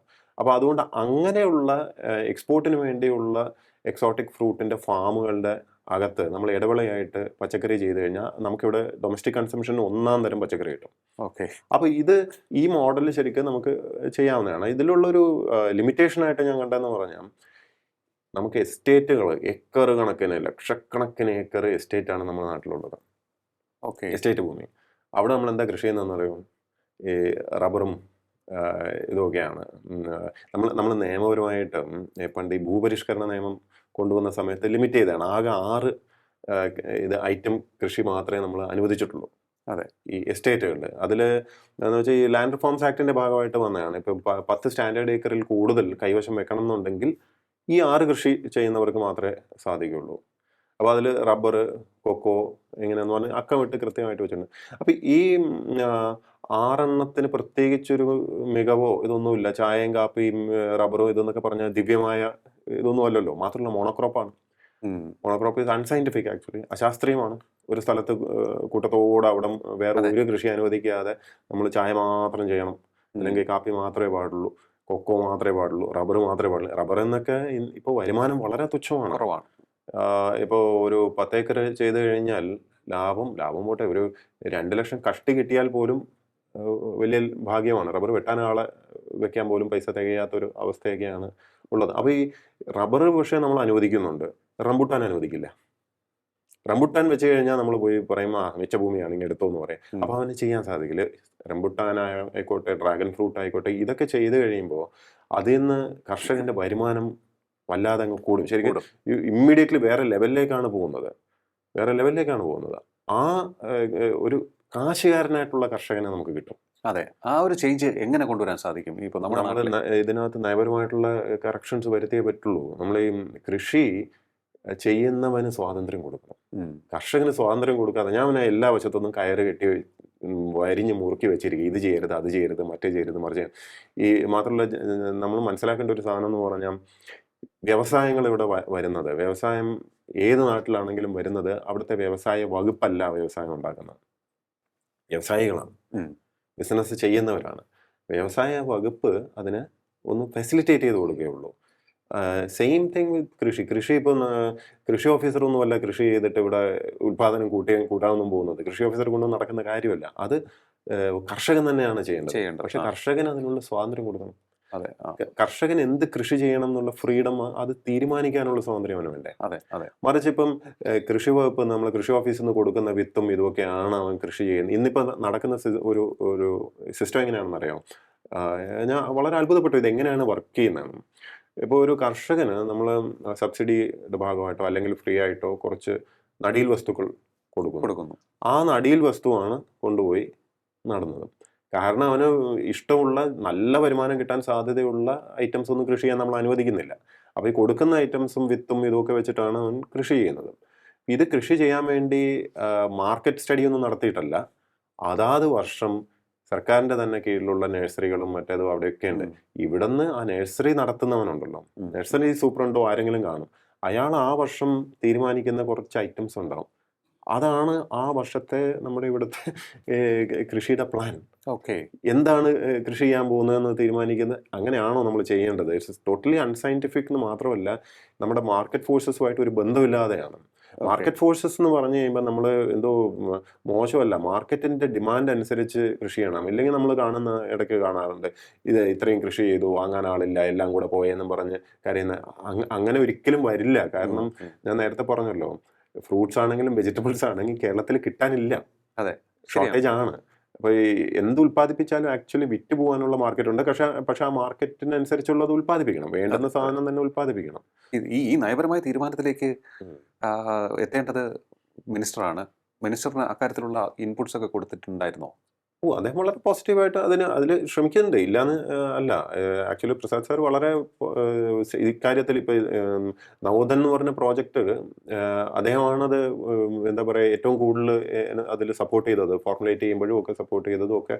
അത് മുമ്പോട്ട് പോകണ്ട, അതിൻ്റെ ഒരു സ്പീഡും മറ്റൊക്കെ കുറഞ്ഞു എന്നുള്ളതാണ്. എന്ന് വെച്ചാൽ ഇപ്പൊ ഞാൻ പോയി അവിടെ നിന്ന് അതിന്റെ പിന്നീട് അവിടെ വകുപ്പിൽ ഇതുപോലെ ഇത് ലീഡ് ചെയ്ത് കൊണ്ടുപോകുന്ന അശോക് സാറാണ്. സാറിന് ഇതിനിടയിൽ തന്നെ 2-3 തവണ മാറ്റാൻ ശ്രമിക്കുന്നു. ഞാൻ പറഞ്ഞ ഒരു ടീം, ഒന്നാം തരം ടീം നമ്മളവിടെ നന്നായിട്ട് പ്രവർത്തിച്ചുകൊണ്ടിരിക്കുകയായിരുന്നു. ആ ടീമിനെ ഡിസ്റ്റർബ് ചെയ്തു എന്നുള്ളതാണ് അതിനകത്തുള്ള സത്യം. പക്ഷെ അത് മാത്രമല്ല ഞാൻ പറയുന്നത്, ഇത് ഒരു നയപരമായിട്ടുള്ള ഒരു ഡിസിഷൻ ഉണ്ട്. ഈ മിനിസ്റ്റർ മാത്രം വിചാരിച്ചിട്ടും കാര്യമില്ല. കാരണം മറ്റ് നിയമങ്ങളും ഒക്കെ ഇതിനകത്ത് ഇൻവോൾവ് ആണ്. ലാൻഡ് റിഫോംസ് ആക്ടും മറ്റൊക്കെ ഇതിനെയൊക്കെ കാഴ്ചപ്പാടോടുകൂടെ കാണേണ്ടതുണ്ട്. ലാൻഡ് റിഫോംസ് ആക്ട് എന്ന് പറഞ്ഞു കഴിഞ്ഞാൽ കഴിഞ്ഞ നൂറ്റാണ്ടിൽ പാസ്സാക്കിയ ഒരു നിയമമാണ്. അന്നത്തെ ഈ ജന്മിത്ത ഒരു വ്യവസ്ഥിതിക്കെതിരെ ഉള്ള ഒരു നിയമമായിരുന്നു. ഇന്ന് ജന്മിത്തം ഇല്ല, നമുക്കറിയാം. അതുപോലെ അന്ന് ആദ്യം കൊണ്ടുവന്നപ്പോൾ 5 വിളകൾ മാത്രമാണ് അതിനകത്തുണ്ടായിരുന്നത്. കൊക്കോ ഇല്ല. കൊക്കോ 1985 കൊക്കോ കൂടെ ഉൾപ്പെടുത്തുന്നത്. 85 ശേഷം അവിടെ അങ്ങ് ഫ്രീസായി, കാലം അങ്ങ് അവിടെ മരവിച്ചു. 85 തൊട്ട് ഇത് 2025 നമ്മൾ ഒരു ക്രോപ്പ് പോലും അതിൽ ആഡ് ചെയ്തിട്ടില്ല. അന്നൊന്നും ഇവിടെ ഈ റംബുട്ടാനോ അന്ന് ഈ ഡ്രാഗൺ ഫ്രൂട്ടൊന്നും അങ്ങനെ ഒരു അങ്ങനെ ഇല്ല. ഇന്നിതെല്ലാം ഉണ്ട്, പക്ഷെ കർഷകൻ അത് ചെയ്യാൻ അനുവാദമില്ല. അപ്പൊ കർഷകന് ഫ്രീഡം വേണ്ടേ? ഞാൻ പറഞ്ഞു, കർഷകന്റെ കയ്യും കാലും കെട്ടിയിട്ടിട്ട് നീ കൃഷി ചെയ്തോ എന്ന് പറഞ്ഞാൽ നടക്കില്ല. എന്ന് മാത്രമല്ല, നമ്മൾ ഇവിടുന്ന് സർക്കാർ ഉദ്യോഗസ്ഥർ തീരുമാനിക്കുന്ന വിളകൾ കൃഷി ചെയ്താൽ മതി എന്ന് പറഞ്ഞാൽ അതും ശരിയല്ല. നമ്മളുടെ നഴ്സറിക്കകത്ത് ഇരുന്നിട്ട് ഉണ്ടാക്കുന്ന വിത്തുകൾ കൊടുത്തിട്ട് ഇതാണ് ഈ സീസണിൽ നീ കൃഷി ചെയ്യേണ്ടത് എന്ന് പറഞ്ഞു കൊടുത്താൽ അതും ശരിയല്ല. കർഷകന് ഫ്രീഡം കൊടുക്കണം, കർഷകന് സ്വാതന്ത്ര്യം വേണം. എവിടൊക്കെ കൃഷി നന്നായിട്ട് നടക്കുന്നുണ്ടോ അവിടെയൊക്കെ കർഷകനാണ് ഡിസൈഡ് ചെയ്യുന്നത്. ഒരു വ്യവസായിയുടെ അടുത്ത് ഞാൻ ഇങ്ങനെ പറഞ്ഞ ആരെങ്കിലും സമ്മതിക്കും? ഒരു വ്യവസായിയുടെ അടുത്ത് ഞാൻ പറയണം, നീ ഇതാണ് ഉണ്ടാക്കേണ്ടത്, ഇന്നത് ചെയ്താൽ മതി, ഞാൻ പറയുന്ന സാധനം ചെയ്താൽ മതി എന്ന് പറഞ്ഞാൽ നടക്കുന്ന കേസാണ്? ഇല്ല. ഇതൊന്നും ഫ്രീഡം കൊടുക്കാതെ കർഷകനങ്ങ് നമുക്ക് വേണ്ടി അങ്ങ് ഉൽപ്പാദിപ്പിച്ച് മരിക്കണം എന്ന് പറഞ്ഞു കഴിഞ്ഞാൽ how is it fair? It's not fair. അപ്പോൾ ഇത്തരത്തിൽ എനിക്ക് നമുക്ക് നോക്കുമ്പോൾ ഒരു കോമൺ സെൻസിൽ തന്നെ നമുക്ക് ഈസി ആയിട്ട് മനസ്സിലാക്കാൻ സാധിക്കും, ഒറ്റ നോട്ടത്തിൽ തന്നെ മനസ്സിലാക്കാൻ സാധിക്കും. ഒരുപാട് നിയമങ്ങൾ ഇത്തരത്തിലുണ്ട്, സിസ്റ്റം മാറേണ്ടതുണ്ട്. കാലത്തിനനുസരിച്ച് നമ്മൾ മാറിയേ തീരൂ. ഇപ്പോൾ തിരുവനന്തപുരത്ത് മെട്രോ റെയിൽ അനിവാര്യമാണ്. അതുപോലെ ഒരുപാട് കാര്യങ്ങളുണ്ട്. അതേസമയം പരിസ്ഥിതിയെ സംരക്ഷിച്ചുകൊണ്ടുള്ള വികസനവും പുരോഗതിയും ഒക്കെയാണ് നമ്മൾ നോക്കേണ്ടത്. ഇപ്പോൾ ഹൈവേ നിർമ്മാണത്തിൽ വന്നിട്ടുള്ള പ്രശ്നം സോയിൽ സ്റ്റഡി കൃത്യമായിട്ട് നടത്തിയിട്ടില്ല എന്ന് നമുക്ക് പച്ച വെളിച്ചത്തിൽ നമുക്ക് മനസ്സിലാവും, പച്ചവെള്ളം പോലെ മനസ്സിലാകും. അപ്പം എവിടെയാണ് അക്കാര്യത്തിലൊക്കെ ഇത് ഒരു തെറ്റ് സംഭവിക്കുന്നത്? നമുക്ക് കാലത്തിനനുസരിച്ച് മാറണം. ഈ നൂറ്റാണ്ട് പഴക്കമുള്ള സാധനമൊക്കെ എന്തിനാ നമുക്ക് എന്നുള്ളതാണ്. കറക്റ്റ്. അതായത് പഴയ നൂറ്റാണ്ടിന്റെ ചിന്താഗതിയാണ് ഇപ്പോഴും ബ്യൂറോക്രസിയും സിസ്റ്റം കൊണ്ട് നടക്കുന്നത്. കാരണം എല്ലാം ഞാൻ നിയന്ത്രിക്കും എന്നുള്ളത് സർക്കാർ ഉദ്യോഗസ്ഥരുടെ ഒരു സംഭവം ഉണ്ടല്ലോ, എല്ലാം ഞാൻ നിയന്ത്രിക്കും, എന്നിലൂടെ വേണം എല്ലാം പോവാൻ, ഞാൻ ചെയ്യുമെല്ലാം. മറിച്ച് ആ റെഗുലേഷൻ മാത്രമേ നമ്മൾ ചെയ്യേണ്ട കാര്യമുള്ളൂ. ഒരു പരിഷ്കൃത സമൂഹത്തിൽ ഇന്നത്തെ കാലഘട്ടത്തിൽ സർക്കാർ അല്ല ചെയ്യുക, സർക്കാർ ജനങ്ങളെ ചെയ്യാൻ അനുവദിക്കുകയാണ് ചെയ്യുക. എന്നിട്ട് സർക്കാർ മാറി നിന്നിട്ട് അതിനെ റെഗുലേറ്റ് ചെയ്യും. നേരെ ചൊവ്വേ നടക്കുന്നുണ്ട് എന്ന് നന്നായി ഉറപ്പുവരുത്താനുള്ള ഒരു കഴിവാണ് വേണ്ടത്. ആ റെഗുലേഷനിൽ കൂടുതൽ ശ്രദ്ധിക്കണം.